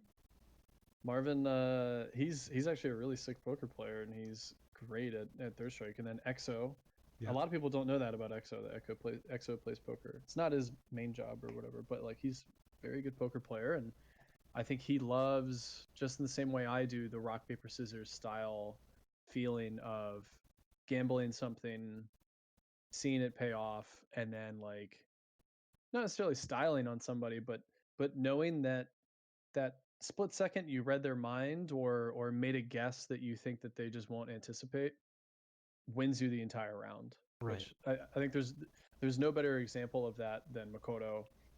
And then the next would be like Dudley or Yun, where they Right. just hit so hard, I mean, and then like they there are start rolling. times where no matter the player, like the first night that I showed up to Newton last year, right, where we're doing the weekly, right, and Haitani is coming back and practicing, and I get matched up against Haitani first round. Oh man. So I end up perfecting him the first round. And I was like, wait, what's going on? Because I was delirious. I hadn't slept in 30 hours. Hmm. Yeah, Um, you went straight there, didn't you? yeah, I went straight to Newton, and I didn't sleep on the flight or anything. It was terrible, and I couldn't sleep the day before. But I went straight to Newton. I perfected him, and then he beat me, rather convincingly the second round, and then I perfected him again with like Daipon Loop and Carapoms and everything. Um, and then I have never seen someone go from losing a tournament game to sitting down at casuals as fast as I saw Haitani do it that day. He's like, oh man, Street Fighter Five has ruined me. I got to shake off this rust. Uh, Essentially. And then I played Michael Tan and lost, like pretty bad. Do you remember who Um, you played? what do you mean? Who you played after Haitani? Michael Tan. Oh, Michael Tan. Yeah, and Oh then I man. lost. Yeah, it wasn't fun. But I got to play Haitani the next day. We played like 30 games, and I want to say Hmm. only won like 35% at that point. But like just seeing that I could get games off of the top players was like, okay, at least I'm not terrible, right? Right. Yeah. I kind of knew that from the year before, but like it still doesn't hurt to like I show up to Japan and I play Haitani and I beat him. It's like, okay, this is a good start to the trip. And then I get destroyed, and it's like this is not a good start to the trip. Yeah, um, you need something to build you up, and then you need something to keep you humble, the right? reason why I was so excited when I beat Michael Tan in Co-op Cup was because he destroyed me that first night that I was there, Hmm. where I basically like pulled Matt's shoulder out of his socket or whatever from being too hype.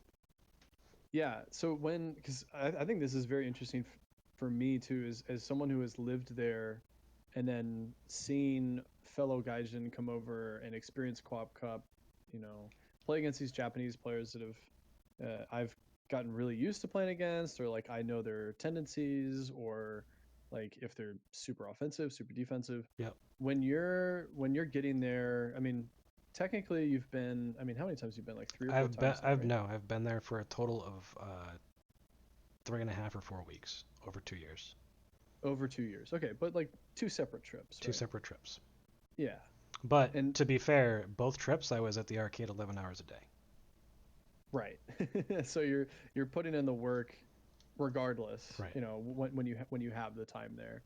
But like for you, is it it's hard to describe. The thing that I noticed immediately when getting there the first time Hmm. is that they don't just whiff normals in neutral. No, there's a point behind every button, whether it's to bait you to do something. The perfect example is Chun, right? I played against a lot of good Chuns, like K Chun the year before showed me why this is so strong. There's a range where Chun can whiff down medium kick for free against Yun. And the Yun at that point has to commit to building meter, where the Chun can react with micro step forward fierce and hit Hmm. hit your crouching medium punch, or the Yun has to commit to either jumping in or neutral jumping. And the neutral jump doesn't necessarily stop Chun from building meter with crouching medium kick, but the decisions afterward do, whether it's dive kick or whatever. But she can react to jump ins as well with whatever it is that she wants to do.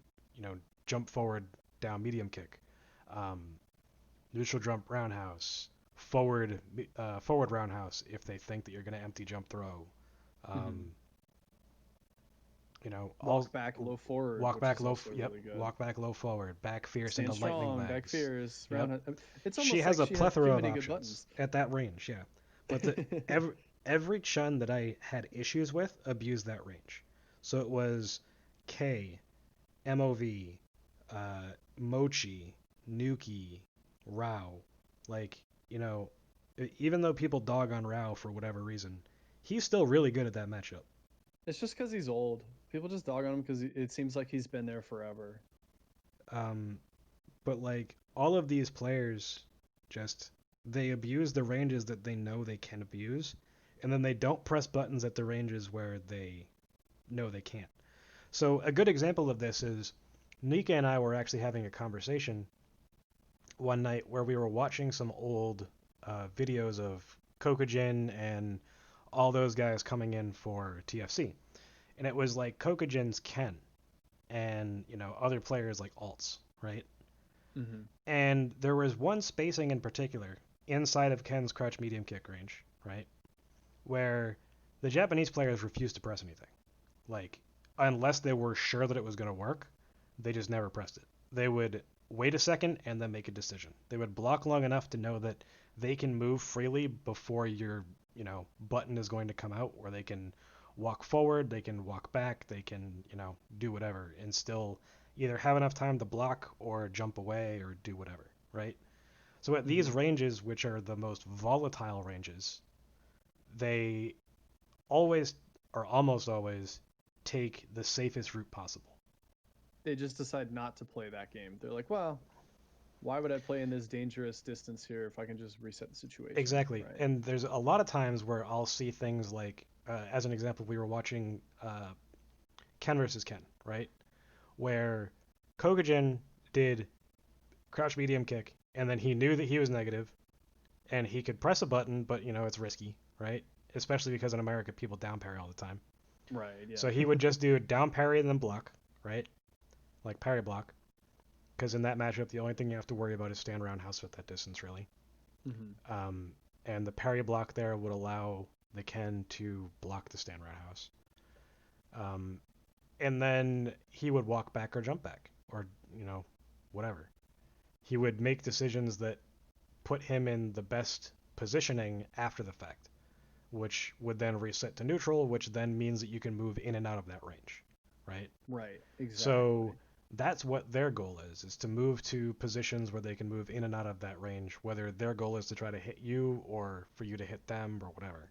but for the most part, they're taking the least risk possible at those ranges. They want the least variance from their decisions, right? So I it's think kind of that's a like really good way to put it. The it's least variance, right. right? It's kind of like the opposite of poker, right? Where your all of your stuff is on the table, but there's still variance, right? You still don't know for sure what your opponent has or whatever like that. But in third Mm-hmm. strike, you know what their options are, so you can make decisions purely based off of that information, not just theoretical math or whatever, or playing off of what your opponent does. Mm-hmm. Like, yeah, that Or some matters. tell, right? Yeah, Yeah, or some tell. Like that exists in third strike too, right? Tells, um, absolutely. in any fighting game really. But just I asked Issei about it too, and I was like, is this something that you actively do? And he's like, oh yeah, at that distance I'll neutral jump, or at that distance I'll jump back fierce and reset the situation if I'm not going to be cornered. Because he's like, because I don't want to commit to you know getting hit by something, especially if a Ken is super or like. But it was something that I noticed that was regardless of matchup. That Hmm. exact spacing seemed to be the space that they didn't want to press buttons in when they occupied it. Yeah, just the decision to not make a decision. It sounds so esoteric and cliche, but like it is a actual decision to not press a button. And I think that's very important to understand that it is conscious that they will, yes, you can press a button to build meter, and that's great. But you know what's better than building meter? Not taking damage. Right. And or being in a position where you can whiff punish and then you get way more meter than you ever would have if you just were spamming crouch medium punch with Ken, But that's the right? type of thing that a new player would never would not say never, but it would be very hard for a new player to think of something like that, right? Yeah, and Third Strike does everything in its power to get you to whiff normals. Of course, It's like, oh, whether it's hey, build meter or oh, this normal is going to hit my opponent and I'm going to build meter, or it's going to yeah. get blocked and I'm going to build meter. It's like, well, most characters need meter to be successful with most of their choices. Like, Dudley's jump is not nearly as strong if he doesn't have EX machine gun blow. Hmm. Um, he still Or has uppercut or the whatever, buttons but you're like, already whiffing because they're so good are building you meter, like a Chun Li low forward or a back fierce, or like a Ken crouch strong, where you're like, I might as well keep mashing it and right. whiffing it to build meter because But maybe my opponent will walk in. even then, if you watch very high level Yuns, there are very few situations where they will mash crouching medium punch more than twice. It's almost always once and then another decision, once and then another decision. Whether it's a movement, a jump, a standing where they always do something and then wait to see what their opponent does, or do Hmm. something to set up to make their opponent do what they want to do, as Lloyd would have put it. Yeah, Um, making somebody do what you want to do is kind of what I was saying back about Makoto setting up traps for SA2 as right, well, right? Where it's not that you're not providing a threat through Chesto or through being in Karakusa range, because obviously if someone's in Karakusa range, like one of the first things that they want to do is get out of that range, right? right. But how do they do that? That's a jump back or a back dash most of the time, Mm-hmm. or a button that's going to push them really far, like a Ken stand roundhouse that really separates you, or even a Chun Li fierce when she hits you with fierce and you block it. It kind of creates that nice distance of separation, Mm-hmm. maybe even a distance that, like you were saying, uh, that somebody like Rao was looking for, Right. right? Like, oh well, I'll just make him block this button, and then I don't have to worry about setting up me walking back and forth and being open. I'll just already be in this distance I want to be in. Right. But at the But for same Makoto, time, from like the that's Yun's point of view as well, like as soon as a Chun does stand fierce and I block it, that gives me free reign to jump. right. Or just build meter if you Yeah, need or like just build. two Yeah, more buttons to get to Ganajin, yeah, right? pretty much. Yeah, it's so weird going back to like you asked me the question at the beginning of the show, like how did I feel learning Makoto for the first time, right? Like what attracted me to her? Mm-hmm.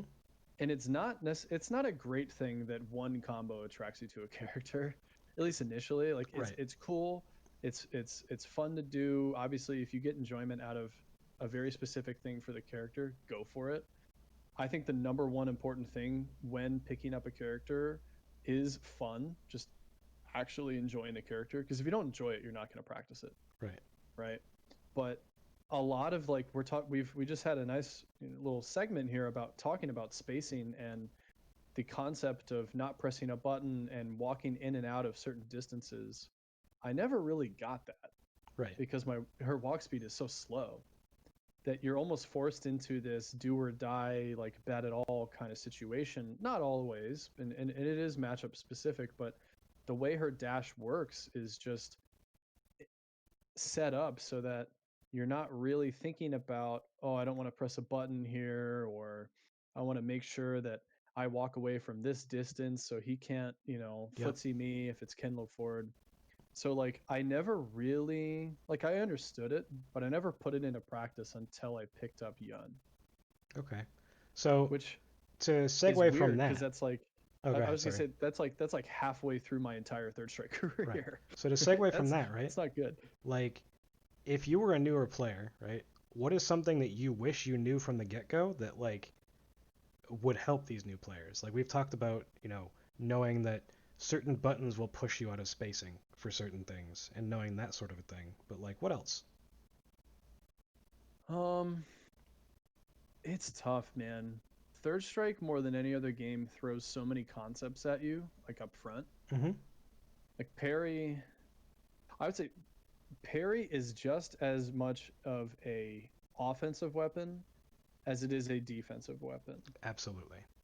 And that's an important thing to think about as a beginner because I think a lot of people it's kind of Daigo's fault Right. in that you look at Evo moment, like the thing that people think of when they think of parrying is About him 37. Yep. parrying, yeah, him parrying Justin, right? Mm-hmm. Parrying Hoyokusen. But why did he do that? So he didn't die. It was a defensive situation that he did that in, right? Right. And so I think a lot of new players' default is like, I need to parry so I don't die, or I need to parry as I'm jumping in, which, okay, in of itself is kind of an offensive situation as well. But like, understanding like you were saying parry block earlier, Mm-hmm. like that's kind of a complicated, not in practice where you're just like hitting down back right at the perfect time that somebody might be throwing a move out, right, or Mm-hmm. going from tap down to down back. um but like understanding that you can kind of take control of this spacing when you're doing footsies with the parry. So like a lot of people don't realize when they're watching like Deshiken versus Matsuken. I want to use Ken Ken as an example because Yep. it's like the perfect third strike footsies example of them like micro stepping forward and crouching or micro stepping back and crouching. And it's even more like grossly abused in Chun Chun, right? Yep. Because all they want is catch that low forward parry But and then it's a get the dual purpose, right? Because, mm-hmm. Chun's walk speed is too fast in some cases. Yeah, So, I would agree. is why when you watch Chuns when they need to cover space but they want to hold a very particular part of the screen, if their opponent's moving, they have to walk and crouch to not allow the screen to pull too much. So, Mm-hmm. like, if they want to keep the same spacing, they have to crouch in the middle of their walk, otherwise, they're just going to either gain too much space or lose too much space. That's a great point. But like the first step is knowing that that's what they're doing, Right, right? Like as a beginner, understanding that like my opponent keeps like teabagging me. It's like no, he's not teabagging you mid screen. He's just fishing for stuff. right. And I don't want to say it and then a beginner to think, oh, Dankah is saying just go fish all the time because Absolutely not. that, that's not what I want you to do. But I want you to understand that your opponent is fishing, Right. right? Because I think the biggest frustration for people starting third strike is I'm getting parried or my opponent's parrying everything, and it's like, well, you have to recognize that they're fishing for it first Right. to then do it. And that happened to me a ton with Makoto, where like because I didn't fill that footsie distance with anything other than a dash forward, a lot of it is Makoto's crouch strong, and you can just buffer into chesto because you want to get to the chesto, right? Right. That's where her offense starts. Mm-hmm. But like it's high parryable, like just you can just sit at a perfect distance as anyone with a decent walk speed in the game and just fish that till the end of time Right. and then punish it. And it took me a while to realize like, oh, I can't just match this. Right. Yeah, So on the at least on for the the first other while. edge of the on the other side of the coin, is there anything that you learned that you thought was important, or when you were starting, that you thought was like very important in the grand scheme of like the overall Third Strike game, but ended up being like just the cherry on the top, right? It's not like what you expected it to be, and it's not as important as you thought it was, but it's that little bit of extra oomph behind, you know, whatever it may be. You were mentioning like Mimura doing like jab jab light kick into Chesto. Like, Mm-hmm. like some people think that those combos are required, right? Exactly. That's what I was going to, when you asked that, I was going to say combos, like higher level combos. Mm-hmm. While they're great, like, I don't Yun's know. combos are a perfect example. Mm-hmm. Because that can get you into a lot of trouble. Right. If you go for too complicated of stuff and then, you leave food on the plate, essentially, like you could have gone for something that was a 45% instead of you went for something that was 50% and you dropped it. You left a lot of damage on the table. and then you miss the okazeme or the set play, and Mm-hmm. there's a lot to be left on the table, like you said, right? You can Yeah. put yourself like the conversation that I had with Show. Actually, I was at dinner with him, and we mentioned execution, and he was like, "There's only two Yuns that I think should do Carapoms in tournament," and he's like, "You and Saru," and then he made the joke about like Shinta doing Carapoms. He's like, Shinta wishes that he could do Carapoms like you. I was gonna say not Shinta. Um, I mean, he's gotten a lot more consistent, but also, he's one of those players that will go into arcade mode and practice that sort of a thing all the time. Mm-hmm. So it's only natural that over time it's gotten better, right?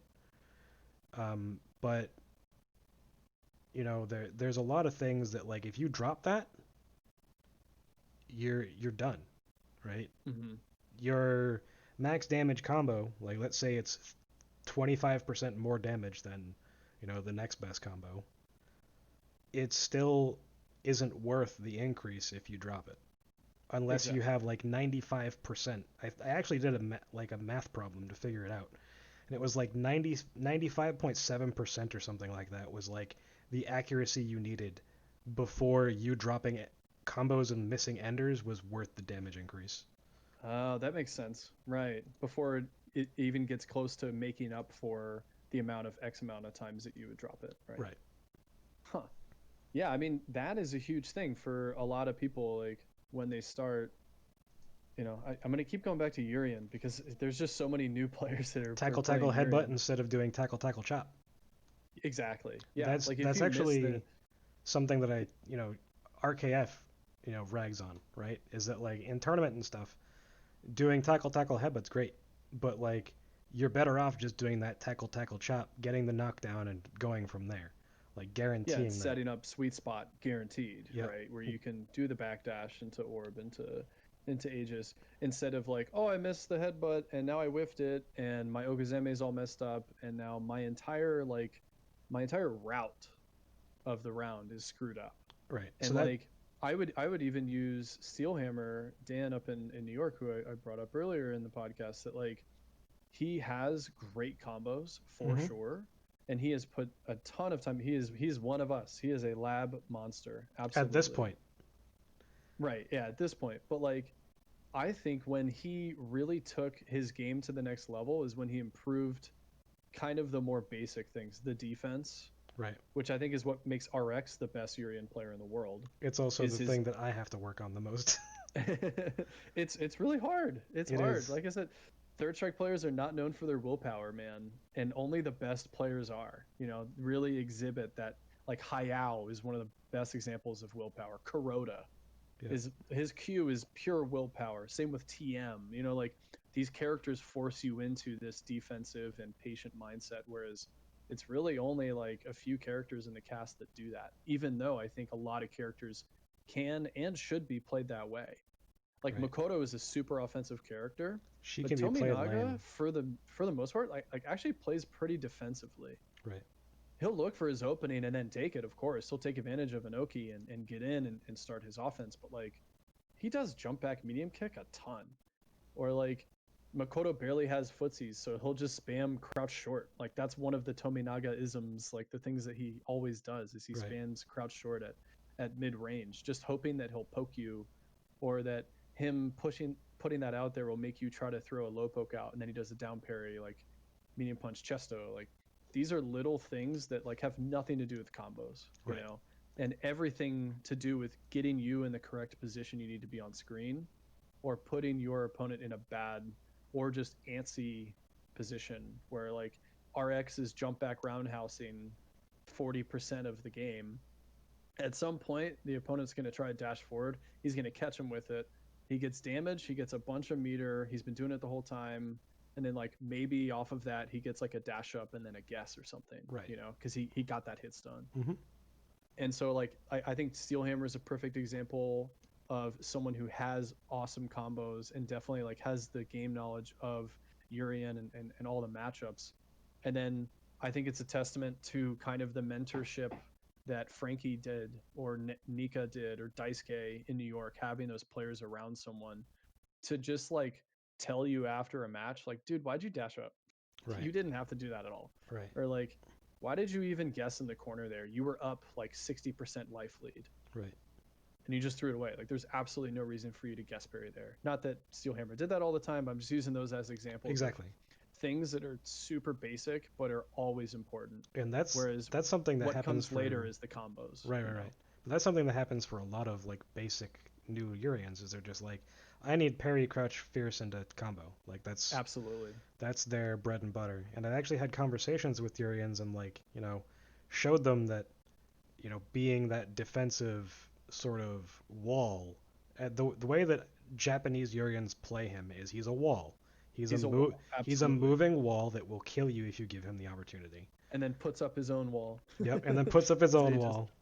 Um, but like going back to training and practice, right? We're both lab monsters, but in what way are you a Mhm. lab monster? What did you look for? What did you practice?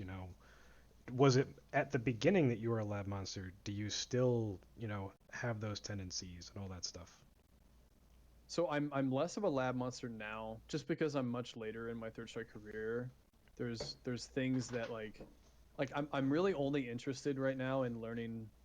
I made a joke on Frankie's podcast that like I only play the good characters, Yeah, but like it's kind of because like I just don't want to spend 3 hours on learning Oro's unblockable. It's cool, it's fun to use, right. but I would rather spend a couple hours like working Practicing on red parries. yeah, practicing red parries that is applicable across all matchups, you know, or more specific and agent things to kind of clean up the character I'm already working on. I would rather really hone certain characters Right. like Makoto and Yun than do that. But at the beginning, it was doing double like 50, 60 times a day, hitting them, right? Mm-hmm. And making sure I'm consistent, like doing 9 times out of 10 at first. I credit a lot of my musical background for understanding how timings work within combos. Yep. Um, and specifically, like I played drums for about a decade before I even got into fighting games. Mm-hmm. And just the concept of a plink or a kara is the concept of what is called a flam in drumming, where you hit the right stick right before you hit the left stick, Yep. and they're almost hitting the snare at the exact same time, but they're not. And like that worked perfectly to returning to neutral after doing a DP motion for the Fukiage double and hitting roundhouse and then flamming or plinking or karaing, whatever you Yep. want to call it, into jab, stuff like that. So I feel like I had a natural point of practicing music and a kind of knowledge of timing that worked well over into fighting games where I was totally fine with just practicing the same thing for an hour. A Right. lot of that was chesto strings, like understanding that if I get a chesto from mid screen and I want to do low short chesto, even if that hits, I can't necessarily do another low short chesto because they'll be pushed too far. Right. Things like that. And like corner juggles with Makoto, I think, are very important and have very specific timing and all change based on the matchup. Like she can do the token, like the classic towards light kick, which is Mm-hmm. her little toe step Yep. thing. That's probably the best way I could describe it. And it sets you up in a good distance, but that does close to no damage and close to no stun. Right. Whereas if you do stand medium kick in the corner, which is much harder to time, you get a lot more damage, a lot more stun in comparison. And then even further than that, you start getting into characters that you can do a second jab chesto on, Or stand fierce. or stand fierce, which is tons of damage and tons of meter and tons of stun, which like that's what you're trying to look for. And so not just I wasn't just lab monstering up like double, which I was a ton, and like jump in combos and stuff like that, but I was lab monstering like very specific timings, and then like just looking at where my distance ends up after something like a corner juggle, which So it sounds like, you're doing the same thing with Yun with Ganajin, is like how far am I pushing myself away while I'm in Ganajin from my opponent so I can do an overhead or so I as can do a Zempo tension. right. Like being a lab monster is way more than just practicing combo, in So my like opinion. as an aside, like there's a huge list of things that I went and made for myself as a relearning Yun, right? Mm-hmm. And part of that was going through the cast and figuring out, okay, I blocked this normal. What normals can they hit me with from this distance? You know, Oh, that's was it interesting. was it a max distance normal that I blocked? Okay, what is their choices? You know, to sort of give myself an understanding of A, what I can do on parry if I parry these things at these distances, and Right. B, if I'm blocking these things, when can I jump? When can I backdash? When can I contest with a button? And all those things. Like building in understanding the frame data behind the move, and then understanding like what my opponent can do from these distances and where it makes sense for me to do specific things. And how, for you personally, I think people learn in very different ways. You and I just talked about that earlier, like the way Nika would lay out and explain a situation and then why you should do it. And then once it's more in depth explained, then you'll like put that and put it in your back pocket as a good habit, right? Right. But I think another good habit is like, cool, I just like did all this sick training mode stuff, and like you're putting in the work, but then how do you translate it into a match? Like for you personally, do you have, I'm sure you do, but do you have spreadsheets you're looking at, or just notes for like little tendencies, or are you saying to yourself at the every end of the round, this is something I do. I say, I like when I first started playing, I would literally just say block more, So or like I that's should have one of the blocked that. Like that's I'll say it out loud, yeah, yeah, yeah. That's one of the things, and another reason why I'm making these is that I'm trying to have in-depth um, decisions that can be made, and then sort of like after the fact making a list of my current tendencies and how I can change them, and then going back and trying to change them based on what I see. So that Mm. goes into the whole like watching back your matches sort of thing, which I want to get into in a little bit. But Yeah, Fightcade makes that super easy now. That's a exactly. resource that I think has been largely untapped. But in the coming years, like Fightcade 2 having that immediate playback of the first to five, first to 10, whatever you play, Yep. is going to be super useful for a lot of people. It's something I've just recently started doing after I realized like, oh yeah, I can just watch my match. So to give you more perspective though, this is something that I'm not as good at. So I have all of these spreadsheets. Like before the show, I showed you all these set Mm-hmm. play and this, that, and the other thing. I, for the most part, have practiced to learn and practice to uncover things rather than practice to perfect things. So I might know something exists, but I still might not do it. Or I might know Right. something exists and know that seven other things exist and then overwhelm myself picking a choice. Too much information can be a bad thing. That's definitely Yes. true. So, that's one of the things that, Nika and I have talked about as well is that you have to have a baseline of a couple choices and then slowly expand.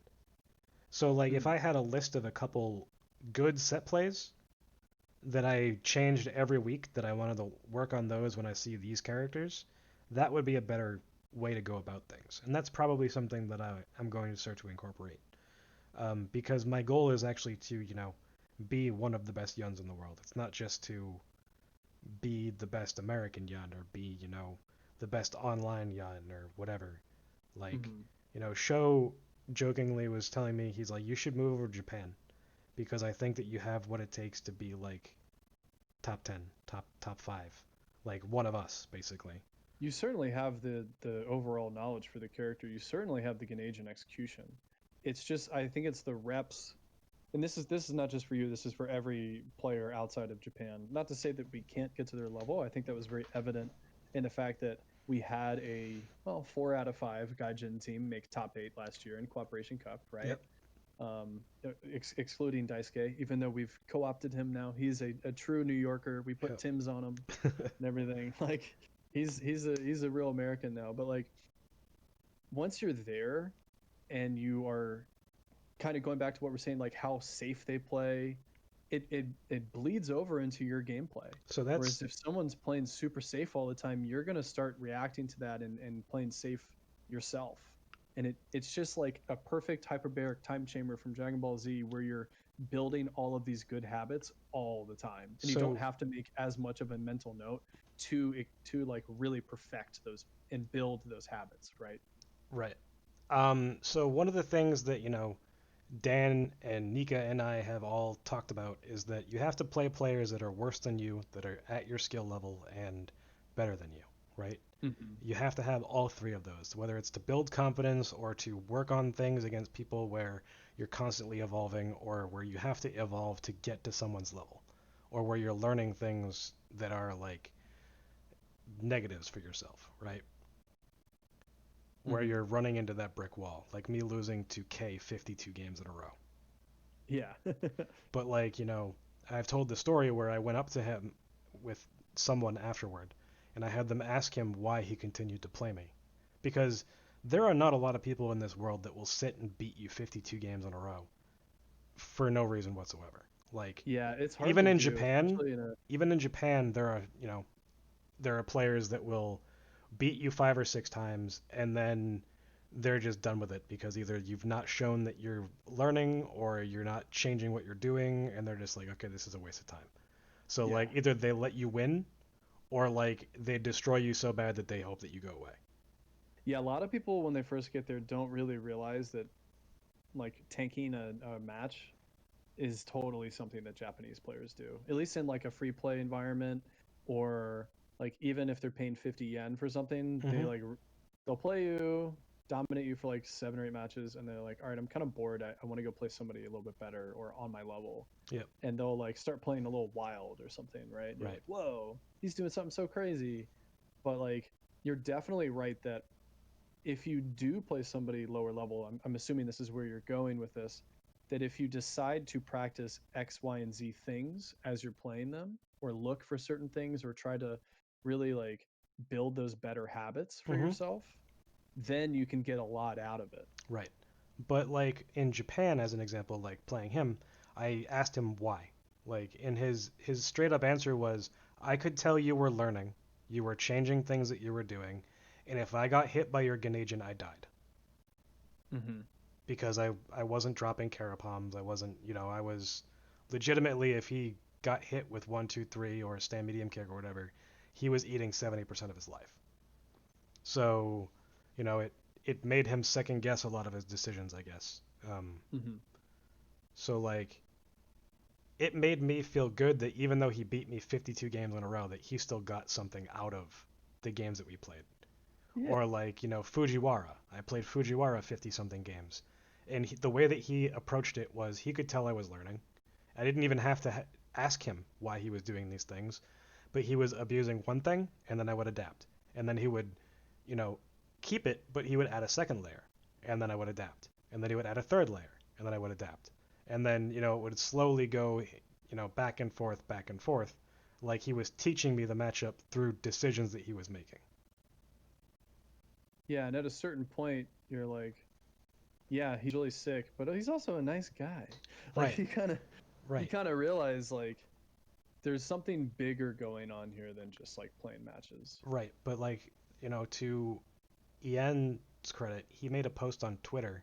I think I had you translate it to me one day when we were there about him saying like, that I was dedicated and that at first he thought I was kind of like quiet and not like to myself and just was kind of there to play and didn't really care.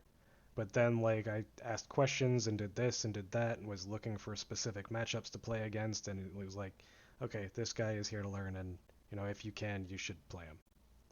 Yeah, just that the understanding that someone is like actually super serious about getting better. Hmm. Which again, everyone that plays Third Strike doesn't have to be super serious about getting better. Absolutely I not. think I think there's a really good thing for a lot of scenes for like people that just want to show up and chill out, drink a Yep. beer, And play. and just hang out and just play and have fun, because you still need those people in a scene to like have a good environment, have other people that are playing like varied characters and stuff, right? Hmm. And then if they realize like, hey, I want to get better, like that's awesome, but it's not an absolute need. But That's an at the issue same for the time, US though as well, right? Is because we yeah, we lack a lot of characters. Like name the Ibukis that are strong. yeah, it's just 10 Ren. Tenren, Marcus, Mr. Part 2. Oh yeah, Marcus. I forgot about shout out to Marcus, dude. He was really good. He came out to Cooperation Cup last year. I'd never met him before. He is a really good Ibuki. Like the same thing with Oro. We have Hrove Online. You have some up and coming Oros, but otherwise it's just people's secondary character. Yeah, Um, absolutely. and then, same thing with Necro. Outside of Mutant and, Rico, there's Yeah, not really a Rico's whole lot. Rico's getting good too, man. And then Goki, like outside of Darren and Luke, you have um, some other players, but like I think they're, there's like yeah, Eat eat, too. right? Eat. Yeah. Um, but like for the most part, there's not a whole lot of super strong Gokis either, right? Mm-hmm. That's So it's just definitely true. like the characters that have the highest representation, you know, in America aren't even the top three. It's like Ken. There's less representation for Yun. There's almost no representation for Chun because of the stigma behind her. Yeah, it's Um, like pretty much just like Ryan, Lance, Ahmed, I guess, and Justin, who counts, but he doesn't show up to like minor Third Strike events or anything like right. that. I mean, there are some others. And Gavin. Gavin, but Gavin hasn't been playing a Yeah, he ton hasn't been lately, right? playing, um, which is unfortunate. But there He's very strong. Exo's Chun is actually pretty decent. Um, Oh yeah, I mean EXO plays like every character, yeah, which but is I mean, like Lloyd's Chun is good. Yuki's Chun is really good. mhm. Frankie's Chun is good. Like again, they're not Chun mains, but they have really strong fundamentals and they know what the character can and should be doing. I will Um, say for Goki, Luke is probably our best example. But just because of the distance, like we don't really have one on the East Coast. right. Yeah, so Um, like Luke, shout out to Luke in Texas. He's really good Goki player for but sure. even like And then Yang, and we had Farai on the West Coast yep. for quite a while, and You but have now he's FM living in Juan. Japan. So FM Juan plays Goki. I don't know anyone else in Cali that plays Goki at the moment oh though. yeah, that's true. But Pikachu like Akuma.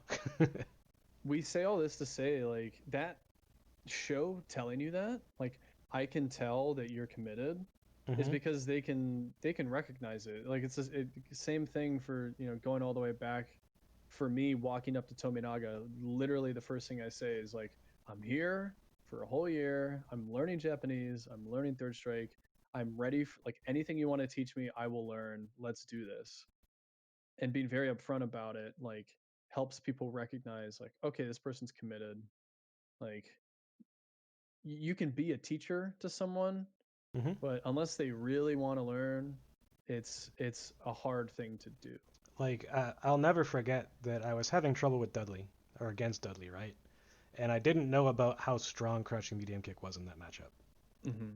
And then it was me, Derun, Shinta, Sho, Genki, Tamakun, F, and someone else. There was a lot of Mm-hmm. people, and it was just like me watching them play against Dudley and like having players make little comments about it, and then like Shinta and Genki played and showed me specifically like why crouching medium kick was so busted. Mm. Um, and Genki then was like playing Dudley. I yeah, love yeah, Genki's Dudley. Genki's Dudley's super strong.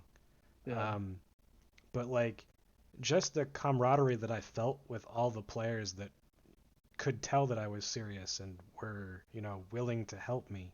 Like that's something I don't feel in America outside of like my conversations with Nika or like some of the conversations I've had with Frankie or talking to Daisuke every once in a while. Like, Mm-hmm. this camaraderie between players and scenes and stuff just doesn't seem to exist. It's just hard, man. America's too big. It is. It's I think it's different for us playing Third Strike just with the sheer amount of people playing it, or rather lack thereof. Hmm. Like those kind of scenes and helpful groups exist for Street Fighter Five. They exist for Tekken and stuff like that. Just because there's more people playing it, Right. I don't necessarily think it's a culture difference. I think it's just raw amount of players. I also I think mean, that our culture for the games has evolved to the point where they do that for the newer games, but we didn't do that for the most part in the old days either. mhm. Yeah, definitely. Like across the board, whether it was Marvel or 3S or like I think the example everybody loves to use is the VIA select or whatever they call it for Alpha, where like he took that to a tournament and like not really anybody knew about it, where you would activate Vism or whatever it is, and then immediately your opponent was not able to block low, like stuff like that wasn't something that was shared. Obviously, like social media has changed everything too, Right. right? Where now we have awesome videos from Telesniper, or we have really cool production from Frankie and Steelhammer that are getting that info out there. But Hmm. I think I think it's improving. Like, It and definitely is. next level is like a real arcade vibe now. Right. Having those cabs there and having those weeklies and monthlies, I think it really has become a more sharing and information driven culture. And they're also just having fun while they're playing. So when I listened to Frankie's podcast, you talked about your time at Mikado and how that was basically your home turf, right?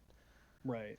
Um, and that you would get together afterward and you would, go to izakaya or whatever, and you would talk about Third Strike or life or whatever. So what were the type of things that you learned from those conversations? You know, how much did those help you improve at the game over, let's say, those conversations didn't happen at all? If you were, stuck as an online player. Oh, it's massive. I mean, you can't trade it for anything else. I mean, the kind of in-depth conversation that you can have face to face right after a match, Hmm. if it even if it's a tournament match, because that would happen a lot where like I would play the Mikado monthly, right? Or Hmm. even the weekly 3v3 random team tournaments. And like I would lose. And then I would just walk up to the guy who beat me and be like, "Hey, when you did this one specific thing, because it's still fresh in our memory, right? It Hmm. just happened 30 seconds ago. Why'd you do that?" And even just having a brief 20-second conversation about, oh, like if it's BBK, who's a great Dudley, Dudley. plays Red Dudley. Yeah. I'd be like, why'd you, press that button? He was like, I don't know. You like to press crouch medium kick mid screen. So I just spammed roundhouse and it worked.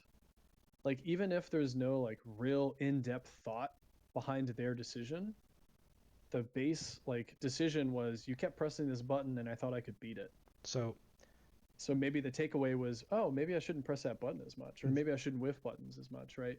But right. that kind of like really off the cuff conversation about a match or about a very specific thing I think, is really difficult to have online, when you're separated from someone, or if you're like watching back a match from like the weekend prior at a tournament and then trying to figure out what was going through someone's head. Right. It's hard, but being able to just leave the arcade and go to izakaya and just have conversations, or just have conversations right there in the arcade because you're both waiting for a game because there's Right. only so many cabs, right? Hmm. Is invaluable. It's something that like if you're someone that has the opportunity to go hang out at next level and play, most of what you should be doing is just picking other people's brains. Right. Like, But like, playing is great and practicing is great, but like also just kind of understanding other people's thought processes and the ways that other people think about Third Strike, because it is so open to interpretation and different styles. or if Just it's have the someone that's, conversation. making different decisions than you do and you play the same character, like recording their games while you're at the arcade. And Yeah, for a absolutely. while Like that it's was very bad manners in Japan, right? Taking out your phone and, recording games.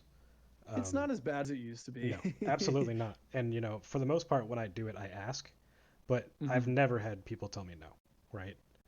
Yeah, you should Um, always ask. Absolutely. Like if anyone's thinking about going to Japan and then just like walking into Game Newton like it's a zoo to record all the top players if you feel like it, like but that's after not after a really what it's certain for. point, I stopped asking because everyone knew that I was recording to learn. I wasn't Hmm. like recording to go post everything on the internet or whatever. Um, but like having that ability to record people that are making different decisions and being able to go back and look at, okay, they did this here, what would I have done, right? That sort of looking back at those sort of matches, even if it's someone at your own level, can be important too. Definitely. Because you can see their own pitfalls. And then you think, oh, I do the exact same thing. Or like, I have that exact same bad habit, but now it's highlighted because it's happening to someone else and not just you. Right. Or, oh, they dealt it with this in this way. Okay, well, I didn't think of that. Now I can, try that next time. But Hmm. like, you know, going back to learning from watching other players, like you said you did that a lot watching Bimura and Tominaga and all those players. I always bring this up, but there was one day at Newton, and I probably talked to you about it while we were there, where Issei basically streaked every top Chun for like 40 games, Huh.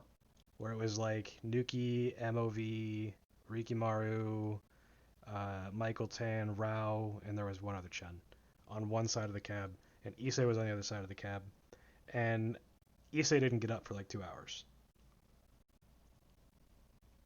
And I wish that I hadn't played games that entire time and just recorded Issei. Yeah, just sit there and just like, let me catalog this real quick. Yeah, but like Because he's just destroying people. there's a joke that well, not really a joke, but it's honest truth is I have more footage of Derun on my phone or on my computer than exists on the internet. Really? Yeah. Just because they're from a smaller scene? Well, yeah. I mean, the only footage of Derun's Yun from the past 4 years is his Co-op Cup, two Hmm. tournaments in Okinawa, one unstreamed tournament in Okinawa, and then like the casuals that they had at One Dot. Yeah, that was a surprise to me. Like, I consider myself like very knowledgeable about the player base in Japan and es- especially Tokyo, just because that's where I lived. But Mm-hmm. like, I think it was the year before last. It was 18, 2018 where his team won that his team won, and it was both like Co-op Cups. Shirokuro. That was Shirokuro's coming out party for Yep. me, and Dedun and Saru, and I was like, "Yo, where are these guys from? Where are they coming from?" And it's just because they're in a slightly smaller scene. They're not at Versus in Newton, which get all of the play Even as Kyushu, far as right? Western Where audiences are Ushi concerned. plays. Um, it just they like came out of nowhere. But that's like the beauty of Third Strike 2 is like their style is just ever so slightly different. Right. Like I like to think like Shiro Kudo's like a robot for Chun. Like when I watch him play, everything seems like very by the book. And I Right. could be wrong because I don't play the character in depth, but like he just looks so like he's thought about every little step he's doing. And if there's an opportunity to optimize something, that's what he wants to go for. Where like Ricky Morrow can be very textbook too, but like he'll get a little wild. He'll Right. be a little more offensive than other Chuns and stuff. And so that really shocked me when those guys won from Okinawa and just kind of like shocked the maybe it wasn't a shock to the Japanese players at the time because it's in their own country. They Right. probably Well, Deadun's been playing forever. see. I didn't know that. I didn't know that at all. The I'd never heard the of him until earliest video that I have 2018. of Derun is 2006. Wow. No, earlier than that. He was at most of the SBOs, actually, if I remember right. Um, but like, yeah, a lot of those players, even from the smaller scenes, have been playing forever, and it's beautiful though that like the Kyushu players, like where Deshiken and Ushi and RB are from, right? Hmm. Like they have, RB especially has gotten really sick really yeah, fast, or at least it seems like his placings or like just how he plays in certain tournaments has gotten a lot better. RB I feel like is second best Urian in the world now. It was RX and then RB probably. right. But like all of their area is now streaming. You have Wisdom in Fukuoka.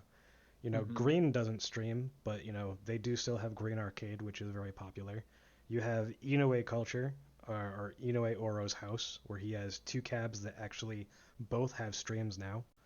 Oh, Um, that's cool. I didn't know about that. yeah, and that's where the Ushi versus X first to tens have been happening, or um, they're going to be doing a Deshiken Kumite, where Deshiken's doing first to tens versus players as well Oh, later. that's sick. But then you have, like Kodai's arcade, uh, Flippers Club, where you get Kodai and Hirahata and, like all these players. And then you have G Stage, which is like Taka Oman and Curry and Yusuke, Deshiken goes there, Suzu, Hmm. like all these really strong players from Kyushu that for the most part you would never see other than the 5v5 tournament they did from Kyushu every year. So it'd either be Or there like or Coop when they showed up. the like few times they'll make the trip up to go play Third Maniacs, like in Tokyo for a weekend, Yeah. like, and that's pretty much it. Or like some of the, I think the Matsuda-san runs like the 2v2s like once or twice a year, Yep. as well at the esports stage or They whatever don't it's called. usually go out for that either. Yeah, that's true. They don't. I think Shirakuro went He's sponsored though. last year, but is Shirakuro sponsored? I didn't Yeah, know he's that. sponsored by The Wave. Oh, So is sounds Derun actually. mysterious. There was a like 2 month period actually where Shirokoto was at every Maniacs and uh, like weekly tournament and stuff, and was at casuals at Versus and all sorts of stuff. Yeah, I mean, I don't know. It was just so wild to see. For me, again, knowing a lot of these players, he kind of like came out of nowhere, Right. and like very quickly, I would kind of considered him like on the bubble of that King Ghidorah top three Chun list. Right. Like 4 or 5. Like holy crap, he's really good. Got Right. really good really fast. But Um, like I think that those kind of like those are each game centers, right? And regions, right? You have the Okinawa guys, the Shirokudo and Dero, and then you have the Kyushu guys with Deshiken. He's kind of leading that charge. You have Nagoya with Kokujin, right? And then you yeah, have a and couple of the TM, not different. TM, fucking what's his name? Masa and Terubu and a couple other players. Yeah. Hmm. But like each of these places are pockets, and they kind of take it upon themselves to train themselves up and practice Hmm. and really have deep conversations about the game, which something like Third Strike kind of requires. I Have you don't want to put seen the stuff from Apple, Oigawa? no. Yeah, that's where like Uraken and Kawapa, um, Oh, that's right. Phil, the American who's Dudley. living in Japan right now, Phil just went and played with them. I Yeah, forgot about that. It was there's like a month ago or something. their arcade has like 6 or 7 cabs for it. It's big Wow. there actually. They have a huge wall where like if you're a player and it's your first time there, they have you write your name down on a card and they put it on the wall. That's cool. Like a welcome. Yeah, so like you'll see like the Elenas and you'll see like Tax and Say and the Ugh, names of like say. strong players. I lost to say at Cooperation Cup. I was very sad. There was one day where it was just me and Say at Mikado. That's it. I lost so many games to Elena. I hated that character. That character's shifty, man. You got to be crafty with that character. You can get a lot of wins with her though. She's kind of one of those characters I consider like in secret tier. Like Right, Oro. Well, the secret's out on Oro. right. Oro is insane. Oro can be played at a very high level, but Elena, I think like just very specific spacing and footsie stuff with her, and then just Kara throwing to oblivion can be really strong. But I was gonna say like each of those game centers is kind of what we have in the U.S. Like not to the same extent, of course, but like we have Boiler and Don's Arcade in California, Right. right? We have Arcade UFO and was it One Up in Texas? Or no, Free Play. Sorry, Free Free play. Play in Texas. And And then then you Game of have Dreams as well in Houston.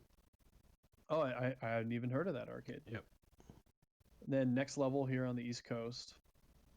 I know there's an arcade in like Chicago or something. North Carolina. They had Chicago Yeah, was Lost Ark in North Carolina. the True. bar. Oh crap, I forget the name of it. That's right. Yeah, Logan. it's like a Logan Arcade. Logan arcade. Yep. Right, right, right. And then they have But like, Candy Cave or something like that as well. that was like I think people played there across from like Frosty Faustins or something. I'm not Not sure. across, but like near when Frosty Faustins was happening.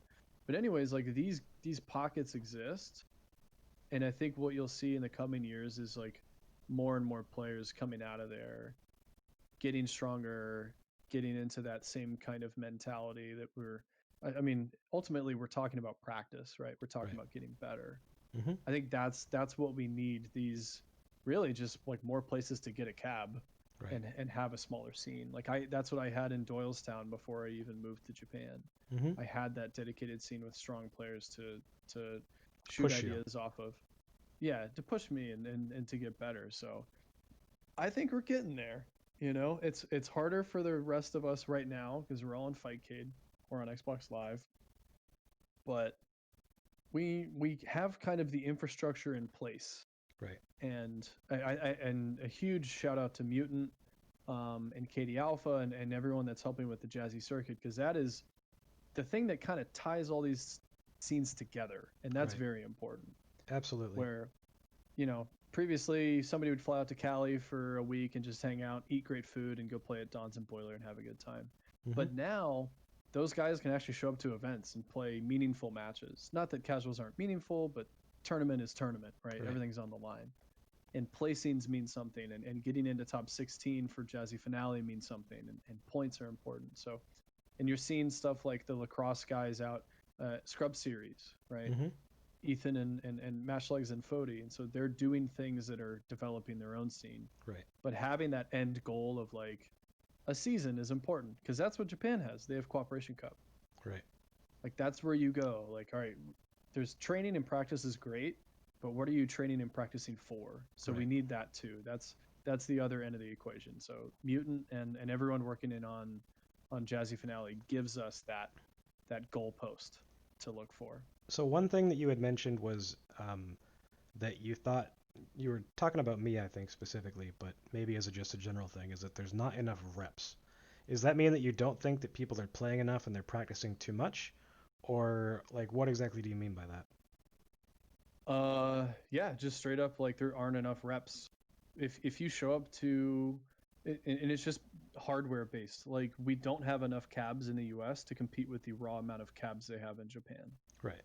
Right? And so there's this I'm going to get a little philosophical here for a second, but there's this concept of reps in martial arts, and especially like I watch UFC a lot. I watch a lot of MMA, and people that are training in training camps where they're able to get a ton of reps against guys who are really good at jujitsu, right, grappling, or Right. guys that are really good at striking and stuff like that. If they can get raw more reps than the other guy throughout the year, and then over years worth, the amount of practice they have is just insurmountable almost. And so if we were to just break down like the amount of hours that the average American third strike player or European for that matter Right. has like real game time played, playing their character, trying to get better versus Japan, it's just not close, Right. unfortunately. And like if you want to bring online into that, I would count it like half the amount of time or something, or like 30% of that I would count because they're just not the same game. Right. You know just as well as I do It's physical versus unfortunate, online. but like Yeah, you can that's you can make it like 70%, but you really have to focus on that. yeah. You have to be building these good habits. You have to be like, all right, all night I'm not going to use roundhouse dive kick. Right. You have to like set these things up for yourself to improve. Whereas like in person on a cab against a handful of people that's rotating, it's all natural. It's there for you. Right. So I think it's the amount of reps to answer your question. It's just like we need more cabs with more people living closer together to play as much as possible. And even Because like as far as getting reps against players that play a specific style.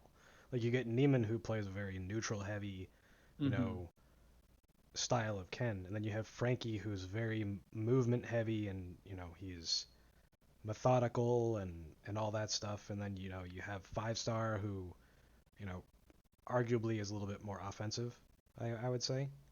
I would agree Um, with that. I think Frankie and Five Star do play pretty similar. Like I think they play how Ken should be played at the highest level for right, sure. But they definitely have some idiosyncrasies between them that make them different, right? right. So like there's all different ways that a character can be played. It doesn't necessarily mean that that's how it should be played. Just it can be. Just hmm how Dudley's can be played as a pit bull, or Dudley's can be played as, I'm gonna get my meter and I'm gonna make you hate yourself for giving me that button to parry. or whatever. Like there's Hmm. all sorts of ways that you can play the character. Like there's a difference between watching Aiku, watching F, and watching like Kogujin, right? Yeah, or like Yomada. Yeah, or like Yomada. They're all completely different. You can tell who they are just by the decisions that they're making. Hmm.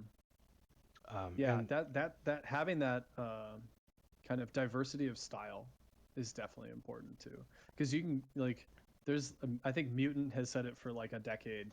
Like the Gaijin's worst nightmare is to fly to Japan for Coop and lose to a 12 so or an Elena. funny story about that is that I was playing at Versus my first year there, and I was playing against Harley, the UK player who plays The British Oro. guy. Yeah, who plays Oro and 12 is his Harley's like. awesome. I love Yeah, Harley. He's a nice he's a guy. really cool guy. But I lost to his 12, and Sho walks up behind me, pokes me on the shoulder, and goes 12. Jumpu, Jumpu, Yun, Zeisho, Zeisho. And I'm just like, every time, it shows just like, yes. Like, if he's jumping, make him earn his decision, basically.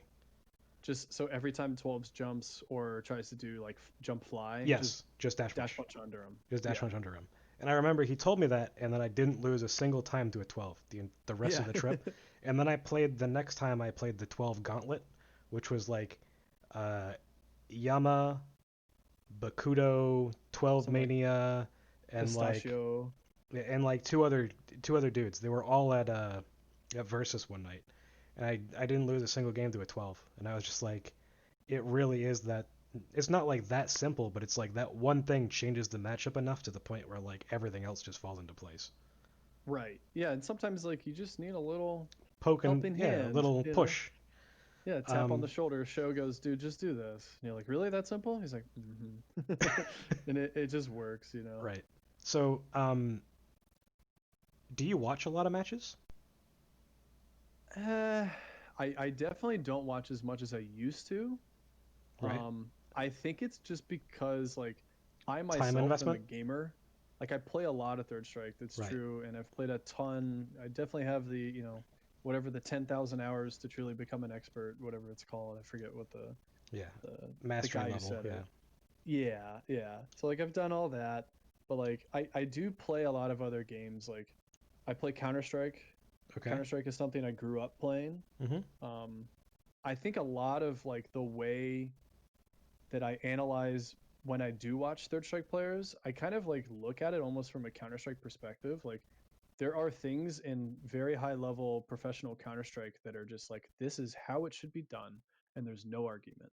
Right. Or like this decision, and it's all about like making very safe decisions and eliminating variables as much as possible, So is things that like what you that. look for specifically when you're watching these high level players? Is the decisions they're making when they take damage, when they get their damage, and like what they're doing after. Is it safe? Is it risky? Absolutely. The number one thing I'm looking for if I'm watching Tominaga or Mimura, or if I'm watching the handful of Yuns that we've been talking about throughout the episode tonight, is like, what do they think is the safest option? Right. Not like, oh, cool, he did this one version of this Canadian combo, or he did this route of a block string into Zempo. That's all good and fine. But like, what I It's really want useful to know is information, but it's it, secondary. it's useful for sure, yeah. But the primary thing I'm looking for is like, how safe is Yakun being right now?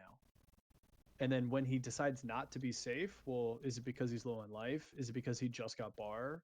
Is it because his opponent's in the corner? Is it because his opponent has two full bars and he just wants to go die? One That's of the another thing most that. interesting Sorry, go things to ahead. do, it's to me, which I haven't done it in a while, is you go and you find a match where Yakun is down last round, has less than 20% life, and has to come back against an 80% life opponent. It happens more Hmm. often than you might think, actually. And just watching his decisions from that point and seeing how He's does he go from being at a ridiculous deficit to winning It was him versus he had some amazing comeback. Was it against a Chun Nuki player. Yeah, Nuki, at I at think. at Cooperation Cup last year, right? Yeah, it was against either Nuki or like one of the Ghidorah players. Like he's the epitome of not playing not to lose. You know, I think a lot of beginners play not to lose, where Right. they have that life lead and they're like, oh shit, and they want to like do everything they can to protect their life lead. Where a lot of the times it's like, why not continue doing what you're doing, Right. even though maybe the most safe option would be run away and build meter if you're Yun, or What's the like if second most safe option? yeah, because the safest option is doing what's continuing to work, in my Right. opinion. Right. Right. Like why fix don't fix what ain't broke. Like that's what it is. And so like that's what I look for to answer your question when I'm watching matches, or like a lot of it is like me playing SA2 Makoto. And again, I don't exclusively play SA2. I do play SA1 as well, but like it seems like you watch like 60 seconds of a round with Tominaga and he has like 10% life. And then just out of nowhere his opponent falls into his hands and Right. he gets picked up and chopped and killed, and you're like, how did this, like, almost as a viewer too, Right. you're getting like lulled to sleep into this false sense of security, like, man, it's been like 25 seconds and Tominaga's still alive but he hasn't caught him, and then he just gets him. And so I'll go back and I'll It's like watch he's a like Venus flytrap, man. yeah, that is the exact perfect metaphor for how he plays Makoto. And I think that's how it's not exactly how she should be played, because you can play just like Mimura does, and just play super solid and offensive. You could play But like Chance does, and play like like Chance Chansey. does, who like kind of goes wild sometimes too, right? Or Right. even like Heikechi. Boss. Heikechi as Makoto, I think is very undervalued. There's Who does play very, and like Furia play very like standard and safe. and isn't But there's like Chibachi or whatever? Kabachi? Chibachi, yeah, Chibachi? Yeah. Chibachi is good. There's a couple other ones that are like super strong too. I think if you want to be safe, you have to play SA1. If Right. you want the explosiveness, SA2 helps. But Right. you can play SA1 either way. But yeah, like I'll just go back and watch like that 25 seconds of essentially nothing. Like nothing's going on the screen. Mm-hmm. It's just both players are kind of jumping back and forth, and like maybe Tominaga like dashes in and his opponent jumps away and like he'll try it again, but like there's no real like blows traded. And then all of a sudden Tominaga catches him, and I go, okay, let me go back, watch all 30 seconds of how he ended up here, So right? would you say that rewatching the same games to understand their decisions and why they made them and all that stuff is like part of really getting to that next level? Absolutely. And for the Tominaga case, it's not just like him making all these perfect decisions. Mm-hmm. It's him kind of like treading water, really. It's him Right. keeping up and just staying alive, and then waiting for the one bad decision that his opponent makes. Right. But being ready to pounce on that and take the Kadoxa is what he's so good at. Right. Because like a lot of times, like I'm trying to remember what it was. There was a video just shared recently on Twitter. You probably saw it. It's Tokada commentating, and it's like he's really hyped for this like Yang player. I think it's like Fudo or something, I think it and he was EN, maybe, because it was also a purple uh a purple Yang. purple yang. Yeah. So like all this cool stuff happens. Like Ian's like working real hard to beat Tominaga. Tominaga's about to lose, and Toko's like screaming his head off. And then like Ian does like one jump normal. Tominaga parries it, does jump light. Right as they land, Mm-hmm. Tominaga does backdash, and Ian does neutral jump. And then Tominaga sees that, and the neutral jump is like the worst thing you can do at that point, because you're giving Tominaga the Tominaga mix up. So Tominaga just dashes under into the corner Yep. and then just kills him. Yep. But right as that happens, excuse me, Tokyo goes, Tominaga say tu. I Because remember that because Jonas made a response to that, and yeah, and like it Tokuda goes from being responded to him. excited to just like, okay, here we go. It's Tominaga. Who cares? But like that wasn't Tominaga making a million sick decisions. He's making good decisions, not to take anything away from the guy, Right. but like it's Eon just doing a neutral jump out of panicking, or like a very quick thought process situation, and Tominaga going, haha, and then just dashing under and getting So, the mix up that he wants. um, when you're watching these matches, are you looking specifically for things that give you a hard time personally, or, do you ever have trouble finding the things that are giving you trouble personally? Like where it's something that Japan has solved, either while you were there or, when you came back something was just not happening that you were having an issue with that you couldn't actually see. Uh, I would say the Chun Li matchup. The Chun Li matchup is by far Makoto's worst matchup. Right. I wouldn't say it's 7-3, but if you allow point fives in like a tier list, I would Mm-hmm. say it's 6.5 Chun. Okay. I know every time I tell Ryan that, he's like, "No way, dude. Makoto's sick." But like to to put it into perspective, like after you do Hayate with Makoto, Mm-hmm. Chun Li has like an 8-way on you. She can Block press, or on she hit. can like block or on hit. Like I'll land a chesto. You'll land a check though. That doesn't sound fair. So Chun Li will do crouch jab, which is 3 frames, which Yeah. beats Karaksa, Yeah. or beats stand short, or beats low short. So all of my follow ups, right, get Mm-hmm. beat by jab. She can block, she can back jump, she can backdash, she can hit roundhouse. So if I try to go for Down parry. Karaksa, um, yeah, she can parry high or low. She can EX spinning bird if she already had charge. That's very rare. Right. She can legs, EX legs if the player like mashes really quickly, Yeah. very hard. That's also very rare, but it is possible. But like basically for me in that situation, I either want to low parry to try and catch her crouch jab, Mm-hmm. right? But if I go for that and she backed dash, well now my entire mix up's gone. Or if she I stand can do roundhouses you and then supers you, and then you're like, oh well, that was the wrong decision. yep. Yep, if she presses roundhouse, that's a high parryable only, so then she'll just super jump cancel into super and that sucks. So like that situation is very frustrating and makes the matchup just in general very difficult for Makoto. On top of Chun having, like we said earlier, ridiculous walk speed and all of the movement options, Right. and great buttons. Like she has so much going for her. Of course, Makoto gets the extra chesto in the corner. She can do a lot of stun very quickly to Chun Li. Personally, I still use SA1, so I don't necessarily have access to all these EX moves, but I will look at that and then it sounds really disheartening because I'll watch Tominaga or Mimura or somebody like Chance play a Yep. Chun, and they lose to the exact same situation. Like it's you were saying like, is there something that someone has solved that I'll look for and I'll go, oh cool, that's solved. Like I think the nature of Makoto being built to make your opponent guess Mm-hmm. means that there's some situations that just aren't solvable. And I think Right. that's a case for a lot of characters in the cast where it's like, but at the same time it's good to know my options, right? Mm-hmm. So like I can low parry there, I can high parry, I can backdash.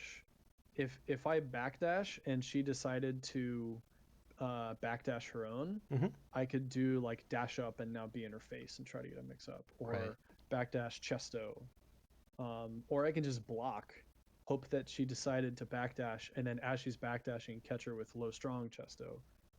But it's not the classic bread and butter. Oh, I got a chesto. Let me do crouch short chesto or stand short chesto or jab chesto, hoping that she'll jump back and then I can get a second fierce chesto. Things like that. So it requires that extra layer, and I only learned that. I only learned it watching the best players do it because I myself, in the heat of battle, however you Right. want to put it, wouldn't think, oh, let me high parry here after my chesto, because I just don't do that against any other character, pretty much. So do you keep mental notes of that thing, or those type of things that you see, or do you actually take notes and like write them down and like, okay, these are the things that I need to practice, like you were Oh, saying with me. I'm a habitual note taker for Okay. sure.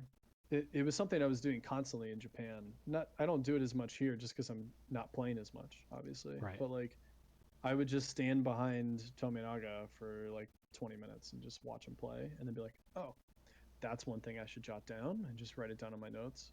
And pretty much any time I would lose or get up to go to the bathroom or go get some food, I would just pull up my phone, go to my notes, try to just like pick one thing that day or for the next like hour to try and focus on. Because kind of going back to what you were saying before, like you can have all this info, Mm-hmm.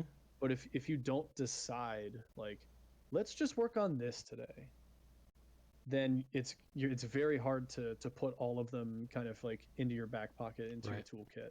And You that's can't practice 10 things at once. You should just practice one thing 10 times. and that's like how a lot of the Japanese players use the free play days, right?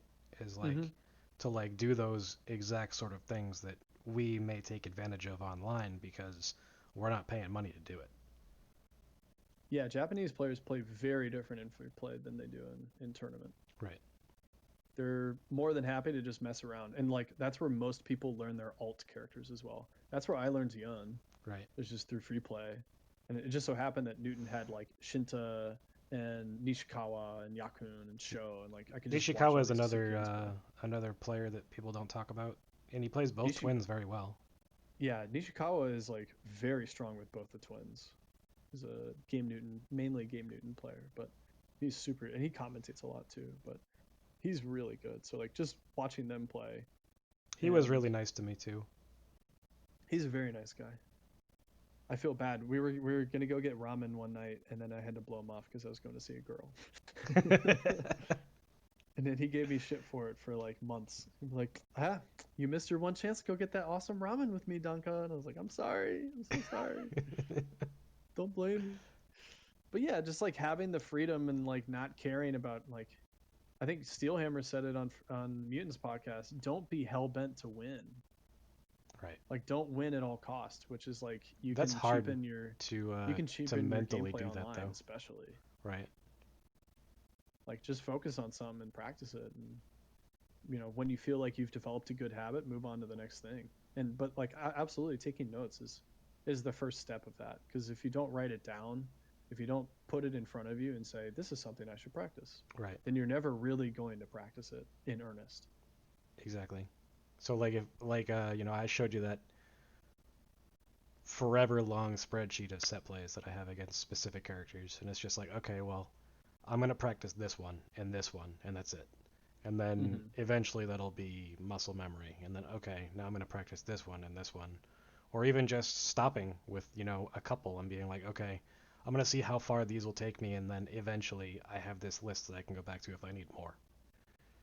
Yeah, so like when you're taking notes, I know you said like more recently you've been doing it where you have been just zeroing in on like one of the more general notes and then Yeah, making that your actionable practice for the day. Is right. that is that like correct in That's saying? something that I'm doing more now than I would before. But one of the hard things, especially playing online, is that especially against players that aren't your peers. So like if I'm playing Dan or if I'm playing you or Kang or whatever, I can practice whatever the hell I want and you're not going to care, right? But Yeah, if I'm absolutely. playing against a mid-tier player and I'm not playing to win, a lot of players get offended. Hmm, that's interesting. Um, so like, people give crap to players playing on alt accounts or whatever on Fightcade, but they have their purposes too. Like, especially online, players don't like to play against Yun, right? Hmm. For, you know, they have a good reason, but like, it's also the fact that most people playing Yun actually are relatively good with him. There's Yeah, almost because it, no it takes starter that people. level of Yeah, player, kind of what we were saying before, right? it takes a level of commitment that a lot of players don't have. Um, but like, if it comes to the point where, I had one example where I beat a player and I beat them like 10-1, something like that, right? And then I played them Hmm. the next set and I was like, okay, I'm going to practice these couple things. They beat me 3 games in a row. They just said question mark and left. Huh. That's lame. Yeah. So That's it's like, Fightcade though, I guess. right. But it's not everyone's like that, obviously. But there are, especially in the internet age, and since I don't have any other way to play, you know, you have to find ways around that. But also, it's hard for me personally to not always try to play to win when playing people above me, Hmm. or that I see as like my peers, because that's how you should be learning, right? Is like trying to make adaptations based on your normal play. Um, Absolutely. Yeah. You have to recognize it first, right? right.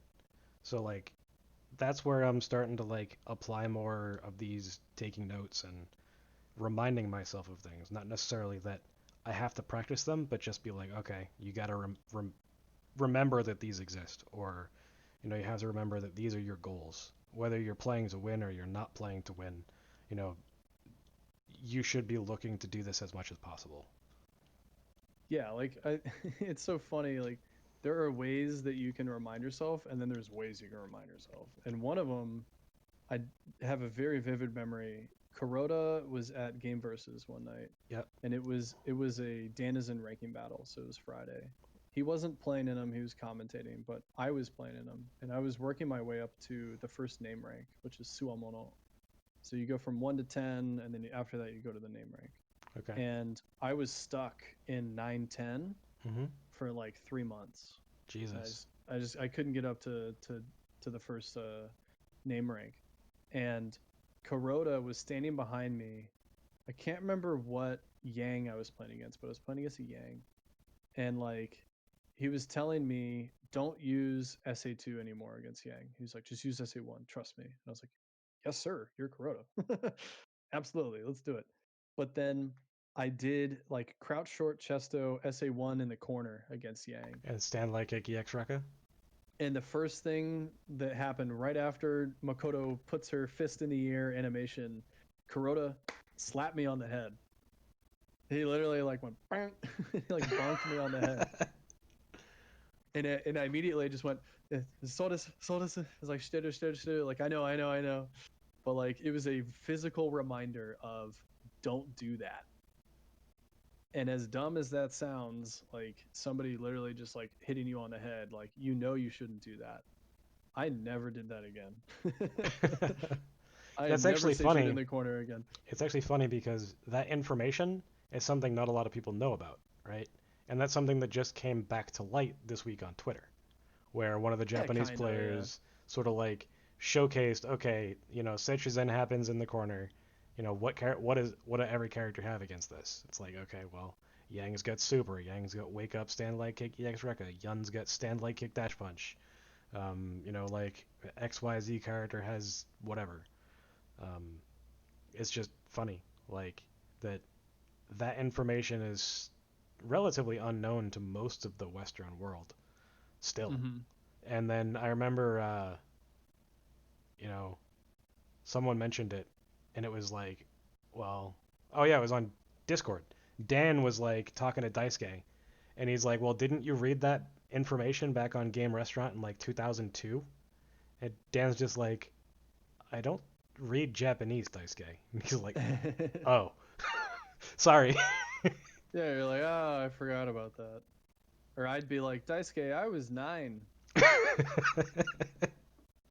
I didn't. I wasn't up on my Third Strike knowledge 3 years after its release. Right. Yeah. So yeah, it's you know, we've kind of come full circle. Like looking at notes is super important, but choosing what to focus on at any given time is also super important. And if you don't remind yourself, whether it's by looking at the notes again or what I mainly do is I just like talk to myself while I play because Right. we're all trapped in our tiny boxes during the pandemic, right? Right. So I will like actually yell at myself while I'm playing Fightcade and be like, "Why'd you do that? You could have just blocked." Right. Or like you pressed, like I'll tell myself I did roundhouse dive kick again and it hit too high on the characters, so they threw me. Like it's very simple, just like yelling at yourself will actually help you improve Well, the worst part overall. about that is because I have an answer to that, and then I tell myself, "Oh, you have an answer to that," and then the next time I do it, like I'll play against Chun, and I'm like, "Okay, I'm gonna do the answer," and then I get stand roundhouse, and I'm just like, "God damn it!" Yeah, yeah. Everybody has a plan until they get punched in the face, right? Yep. Mike Tyson. It's Exactly. very true. So like, how do you go about making your game plans then when you're playing? Like, what's your Uh, thought process like, or do you just sort of like go with the flow? I do kind of go with the flow, but I do have like very in-depth knowledge on all of my matchups, at least for Makoto. With Yun more, I just go with the flow because he's a sub character. I Right. don't have as much like idiosyncratic type knowledge on where to be on the screen and footsies and So is stuff that like that. is that the type of notes that you would keep for yourself, as to like look at to remind yourself before every game, like in a tournament, or like the type of thing that people used to always joke about infiltration taking out his phone in Street Fighter 4, like looking at notes and stuff between games. Yeah, like in casuals, I don't do it. At free play, I would. When I'm like there for X amount of hours and I can Hmm. really like take the time to practice something for sure. But like I actually pulled up some of the notes that I have currently on my phone. Like one of this is very basic. It literally just says dash under jump ins and karak some more, Right. which is like a very basic thing.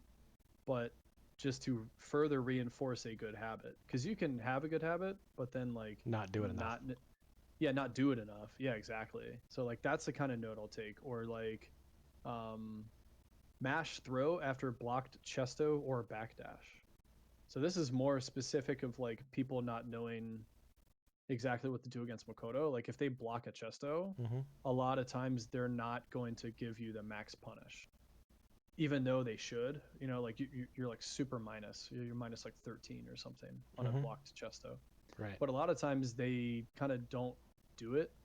And so it's just like it's something dumb. It's not really a matchup thing. It's more of just like a me versus any kind of random player thing Hmm. where even if I know, hey, they blocked my chesto, I'm just going to hold down back and hope that they mistime their punish. Most of the time, they're not going to time their punish right, and I could have just done a throw anyways. Right.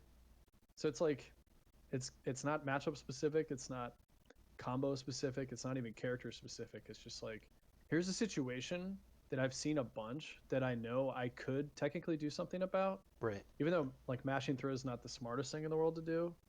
I know it will work. So why not just do it, right?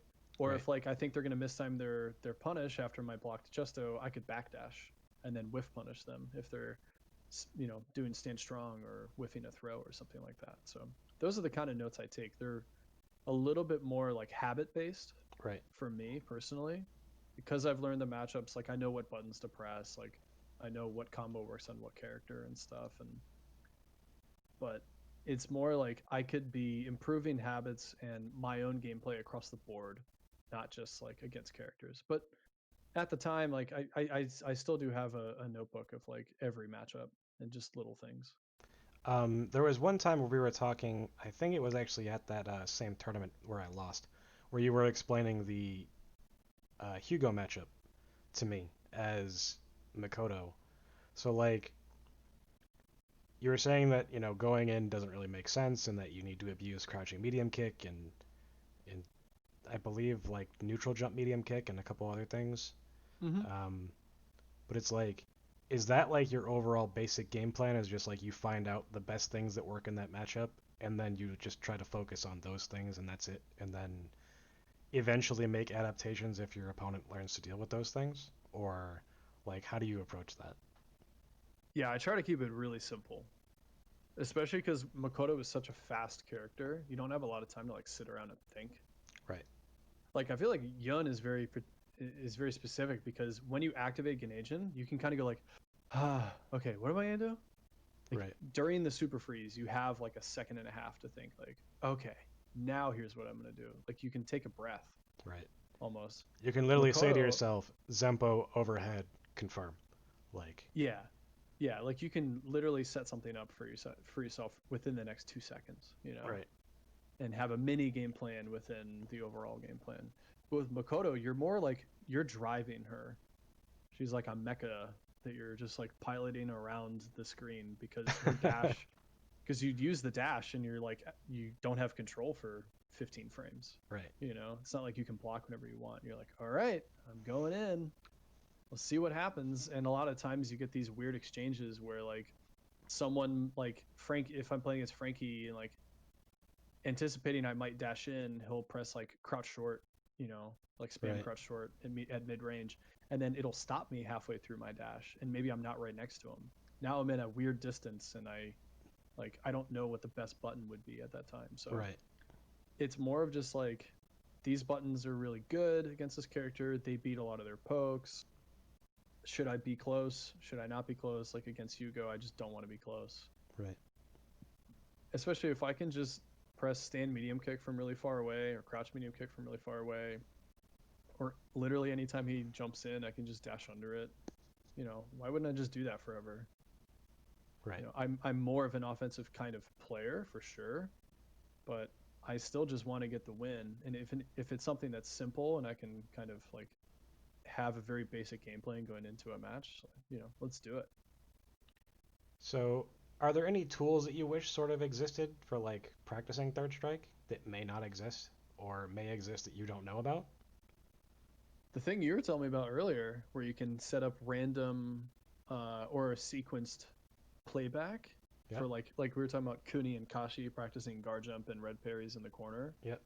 That sounds great. I should get on that. That sounds fun. Yeah. Uh, I have a whole video on that. I'll link it to you after this. Active hurt boxes and hitboxes like ST HD Remix has That is exists in the awesome. same thing. Yeah, so I need that. Mm-hmm. I just don't like 30th. I think It like 30th I can't even set a record because it doesn't even want to read my start and select buttons on my TE. It's so annoying. that's really annoying actually. Yeah, so like I bought 30th more to just like support Capcom, but I never play 30th. I just play Fightcade. Right. But that's if I have a PS3, I just don't currently have it set up to like really sit in training mode for a while. Right. So sometimes I'll sit and just like do random stuff with Yun in training mode. But yeah, the stuff that exists, if you dig a little bit deeper, like what you're talking about for Fightcade training mode, that would be great. Well, I mean, it's not even really Fight Kid training mode. It's like an older version of FBA. Oh, It's called FBA RR for a recording version. They have a MAME version of it as well, but it doesn't support LUA, I don't think, for the MAME version. So, is that the same thing that gives you like charge partition bars? it's a different thing. It was Huh. made by a French guy, and it's also kind of a little wonky and messed up. I I was joking with Lloyd that as a community we should all fund uh, paying someone who actually knows LUA to finish coding this thing for us. Just clean it up. Yeah, because it That would definitely be needs it. perfect. Um, But yeah, those tools sound great. I mean, I I don't want to say I don't practice anymore. I mean, obviously I still practice, and every time I play, like we've talked about, I have my own notes and habits and things I want to work on. But right. a more clear cut and flexible training mode would help a lot, just at least on PC, so I don't have to like switch over to a different platform or get onto like a CRT or something like that. Right. Yeah, that So, would be perfect. because you had two extended trips to Japan, what were your most memorable, like, tournament events? Like, as far as participating? Like, I know you beat Rikimaru at a tournament, so, you know, that's got to be up there. That's fun. Yeah, I don't like Ricky Maru. So it was nice to beat him. I The first tournament match I ever played in Japan, I think it was the first. I played against Matsuken Oh, God. and I beat him. Nice. And he and I were the very first match of the entire tournament. Mm-hmm. And it was singles and there was no losers bracket. So, like the Newton weeklies. Yeah. And Tominaga and Mimura were both commentating me. And this was like my first month in Japan.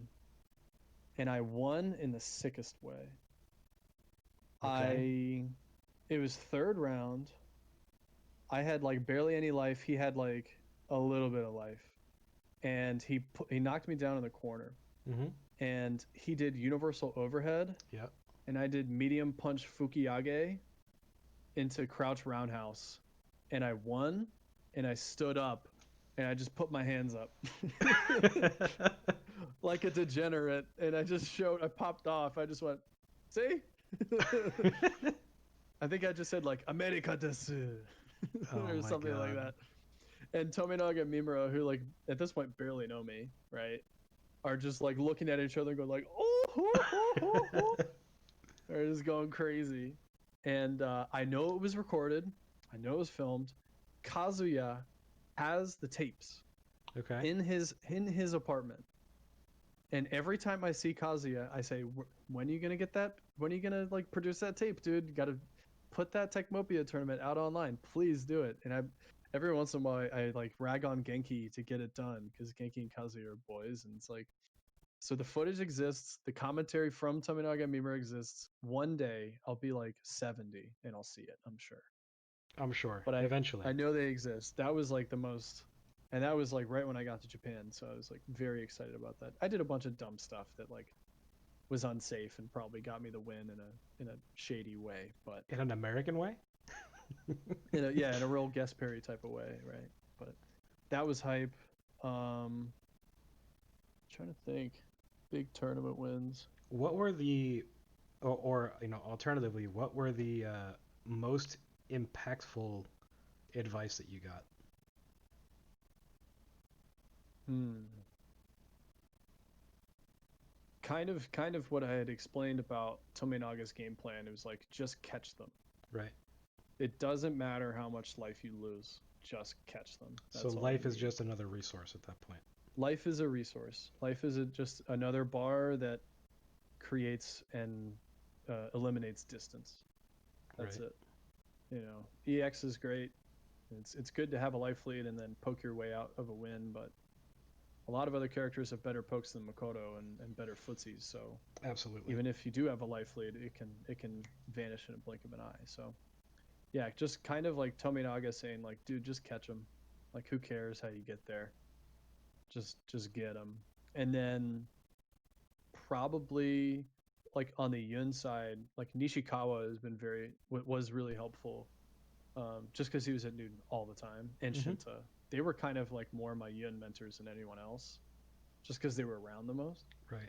And they said like, just get the bar. Like, don't care about what else is going on. Like, sure, take the damage. Like, if you have a good Canadian combo, like in the corner, just get the damage. That's great too. But like, don't worry about staying in their face all the time. Like, if you have to run away and build bar, that's fine. But like, just get the with and then go from there. Right. So, and those are two very simple statements, right? Just catch them. With for Tominaga saying like just grab them, like it's really not that deep, Right. but it can be extrapolated into so many different things. And then Shinta and Ishikawa for Yun just saying like just get the bar. So, you know, like that same, you know, just go get the bar is very generic advice, right? So, what happened with me personally, because I've had, you know, tons of people give me that advice, right? Except when you think just get the bar, I immediately think I'm going to go play similar to Pyro and I'm going to literally go get that bar. I'm going to go with my way to my win, essentially. Mm-hmm. Not that he plays 100% with that as, you know, his goal, but a lot of time is spent whiffing for meter, whether it's neutral jumps or, you know, whiffing down medium punch. And, you know, it takes a while for you to understand that getting that bar also means connecting with blocked moves, Yeah. hitting them in the face, you know, not giving up space that you don't need to give up, so that those opportunities are there for you. Like, that's the sort of, you know, explaining the actual nitty gritty of the advice that, you know, Nika does for me, which is very useful. Whereas, you know, someone else might just be like, yeah, you just go get the bar, win with Canadian. It's like, Mm-hmm. okay, well, yeah, that's a cool overall goal, but like, what are the main ways that I should go about trying to do this? Yeah, whereas I'm in a position where I'm very fortunate. They can say just go get the bar, and then I lose, and then they're like, here, look, and then they sit down and they like beast on somebody, Right, and I'm like, oh, that's how you get the bar. right, They just would do it for me, and just like I could just absorb it and look at it. right. Again, not that I'm an expert yun or anything. I think my yun's decent, but like being able to just see it in practice, Mm-hmm. because we're not going to have a super in depth conversation about it. Like I can have an in-depth conversation about Third Strike in Japanese for most characters, but Yon it really kind of breaks down because you're talking about very specific frame data and like really specific situations, and it gets a little bit more difficult for my level of Japanese to Right. fully understand like where they're coming from. Mm-hmm. So, but again, I was just super lucky. I don't want to tell people like just go move to Japan and get sick because it's not that easy, right? You still But have to have the dedication and all that stuff too. Like, absolutely. Yeah, the mindset is what comes first, whether you right. live there or not. Yeah. Or you have those players around you to absorb an X copy or not. But luckily enough, you know, almost all the arcades that still exist there all have strong players, right? Hmm. So like, it's pretty easy to go and find people to play. And that's one of the things that like I always used to joke about is that like Japan's the size of Canada, California, right? Yeah. Pretty much. So it's like you have all these players in the size of New York City ish that literally like are an hour away from each other by train at max if they're in a suburb or whatever. Then you can literally just go play any character that you want if you want the experience. You can go find that character, find the, masters of those characters and play them and learn. Whereas, Yeah, on cab, yeah, on which is cab. And also over very here, you're important. just like, I'm gonna go play Duck Duck Goose and hope that I tag the right person. Yeah, yeah, exactly. I mean, I mean, imagine if California had 200 arcades in it. It would be wonderful, wouldn't it? Yeah, Let's go back to the and 90s, man. 500 third strike cabs spread across the size of California. I mean, that California would be really good at third strike. Not that they aren't already are, but Right. like it'd be even more people playing, and even more character variety. Which But even then, you're if they want definitely to go right. play the people in Kyushu, they can get on a 2.5 hour, bullet train across the country. Yeah, and Japanese players do a lot of trips where they'll go visit other arcades and just hang out for the weekend. It's like a mini vacation. Right. I see They that all go the time. to Like F, Kazuya, um, Kuni, and one other player. Cooney does it a lot. Yeah, Kuni does it a lot. I have seen like he went to Apple, he went to the Kyushu place. He's talking about like how he used to go to this one arcade every year for like a weekend, and then he didn't get to do it this year because of Corona, so he was sad. Um, you know, Yeah, it's also just like community building. right? I mean, but it's what we do. Like, like I came up to, we were talking about that art, the tournament in Random Select Tournament or whatever it was. Yep. I came up to New York for that. It's a little bit more expensive to go hop on Amtrak back and forth, but maybe not for long. Amtrak is lowering their prices, trying to get some customers again. But like, not everybody has that in the middle of the country either. Like the Right. Texas guys pretty much just play the Texas guys. Pretty much. Yeah. The Midwest guys, like sometimes the Scrub Series guys will go up and like play people in Chicago or something, Right. but it's just hard. I mean, as It's long tough. as the Fightcade guys continue to work on what they're working on and trying to make it the best experience possible, it'll be something. It'll be better than nothing for sure. But Yeah, it's not going to be arcade, but it'll be close enough for government work. and I like just started the ranking system on Yep. Fightcade. I just started. I had always just done unranked and just played a bunch of matches and then gotten off. Same here. But I decided I was like, let me just try a first to five, see how it works.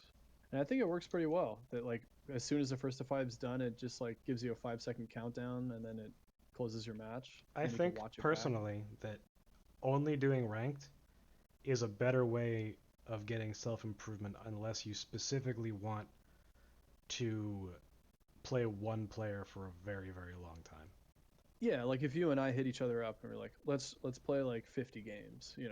Right. You're playing with somebody you know. But even then, Um, if you're practicing something specifically, just challenging someone over and over again to, ranked games, you're going to have to adapt to keep your rank. You're going to have to, do this and that. It's a different type of practice, right? If that's if definitely true. if the rank matters to you, which it doesn't to everyone.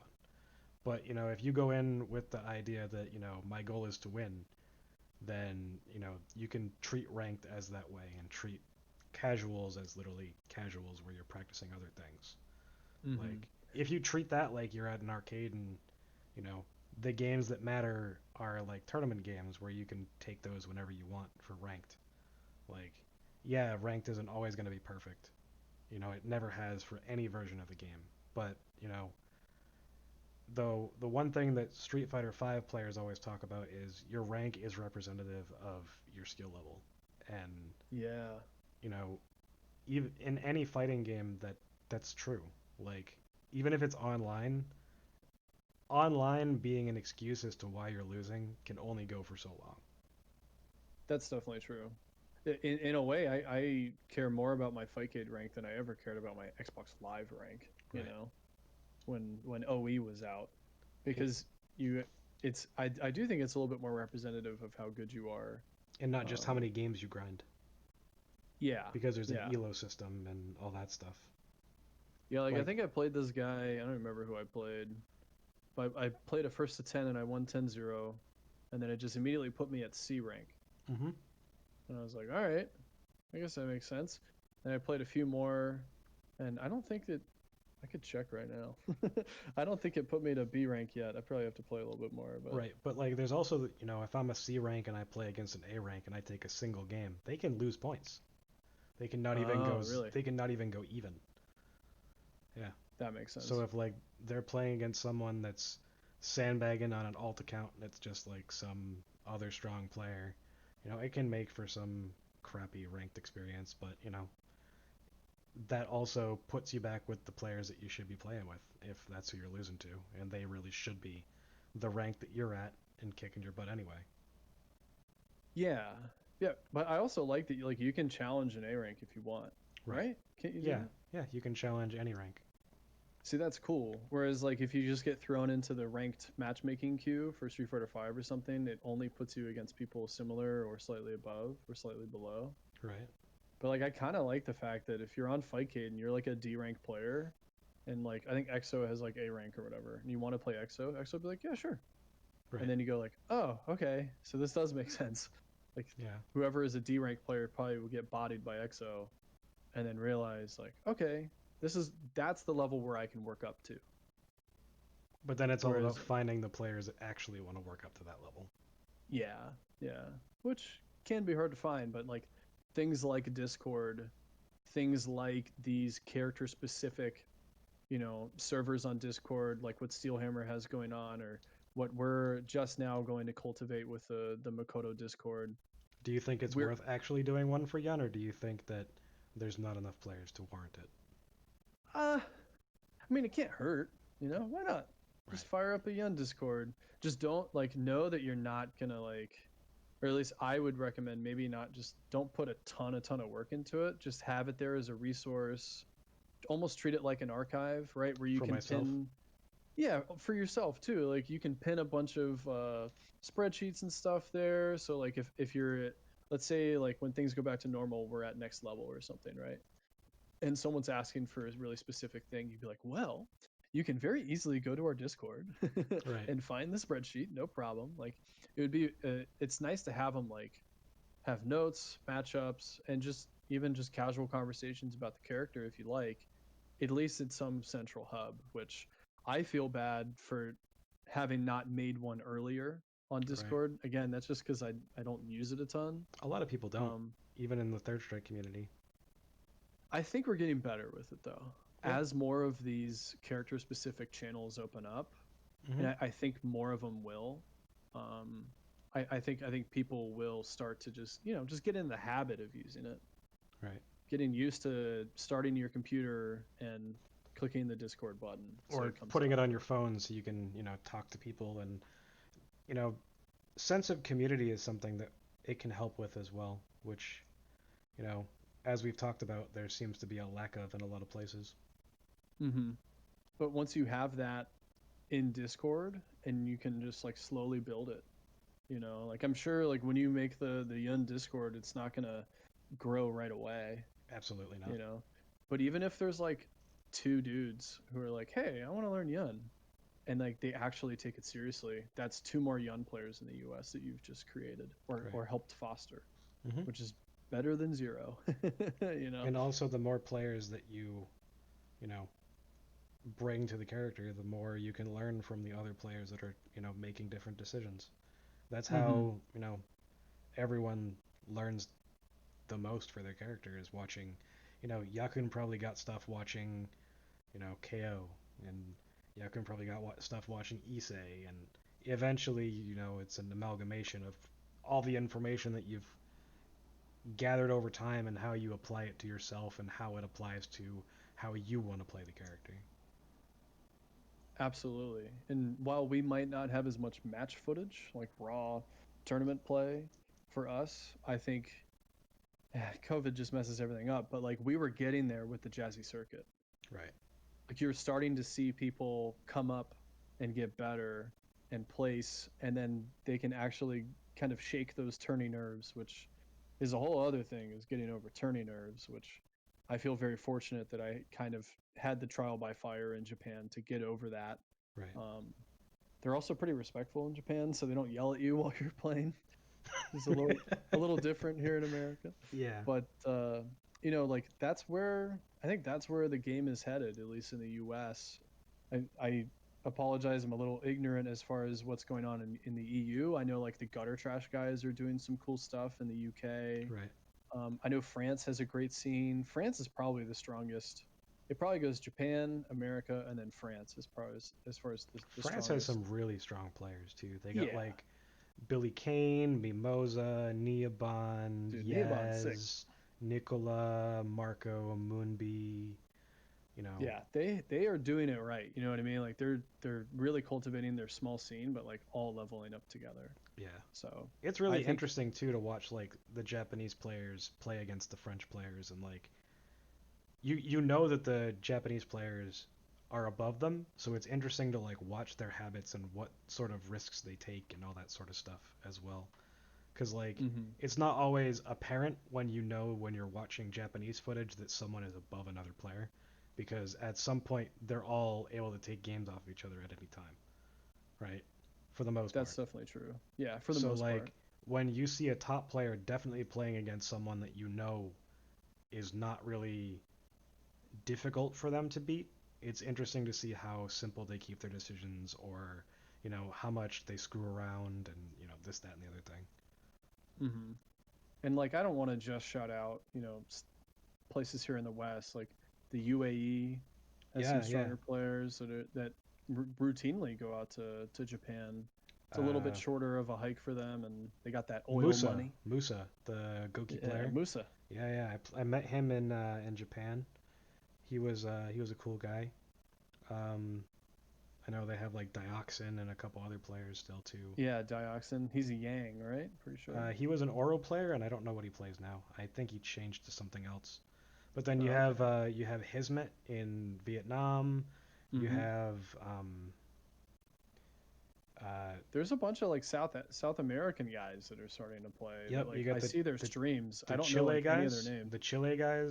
Atma and Siba and all them, and then you have the Brazilian guys and all the yeah. There's a lot of people in South America that play, which is really That would be cool. really sick eventually if we had like an all Western Hemisphere tourney. Like if in like 3 years, if Jazzy Finale is like a bunch of Americans and some South Americans and maybe like some of the French guys come over and play too, like that would be really cool. It would be really interesting to have like a 5 on 5 on 5 on 5. Of different regions.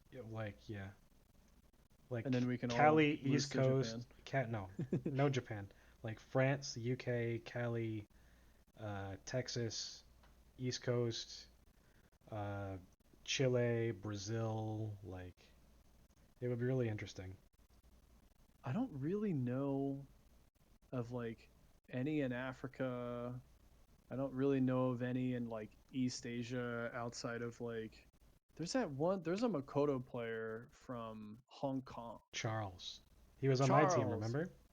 Yeah, dude, Charles is sick. Charles is a Yeah, cool guy. there's also the other guy on my team, Asuka from Taiwan, the Oh Urian yeah. player.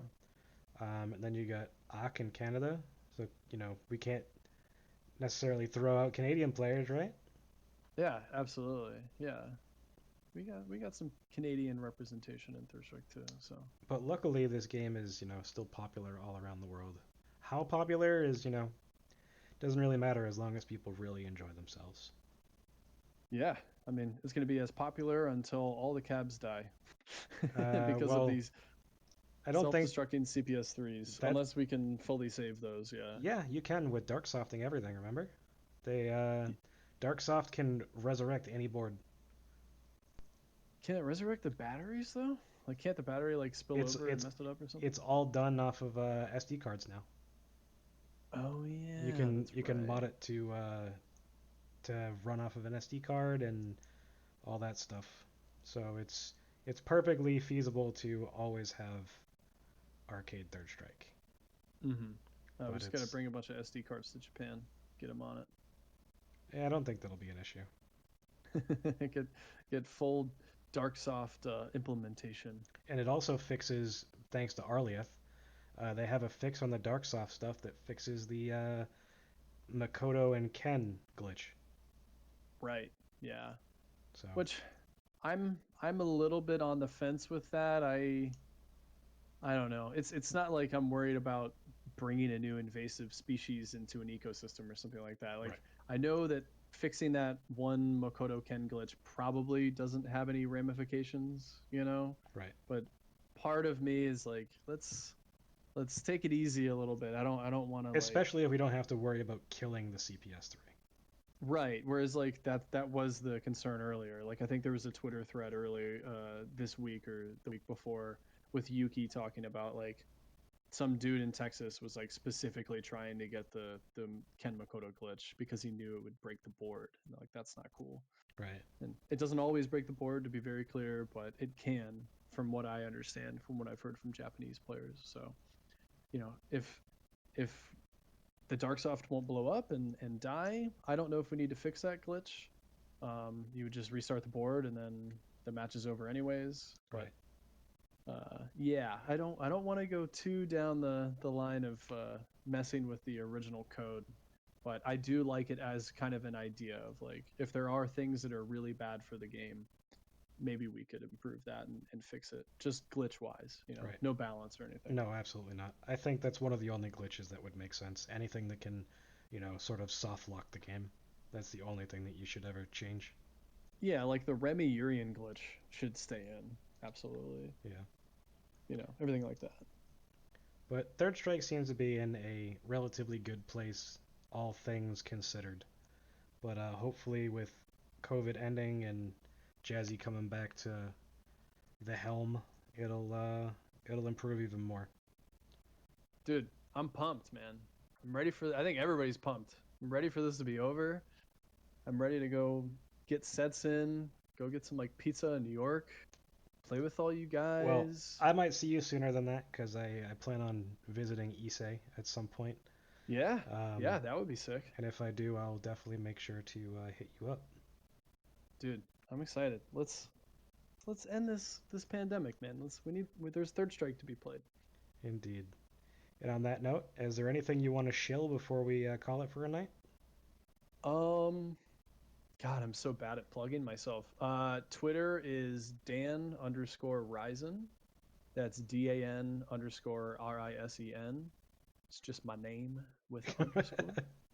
Um, don't follow me on Instagram. I never post anything on there. I just follow cosplay girls. Um, that's about it. I'm hopefully going to be like more involved with the Makoto Discord. So if anybody's interested in learning Makoto, we've now created one. You could probably just go to Arlieth's Twitter. I'll also retweet a bunch of those resources so that if people want to find the Discord, they can find it.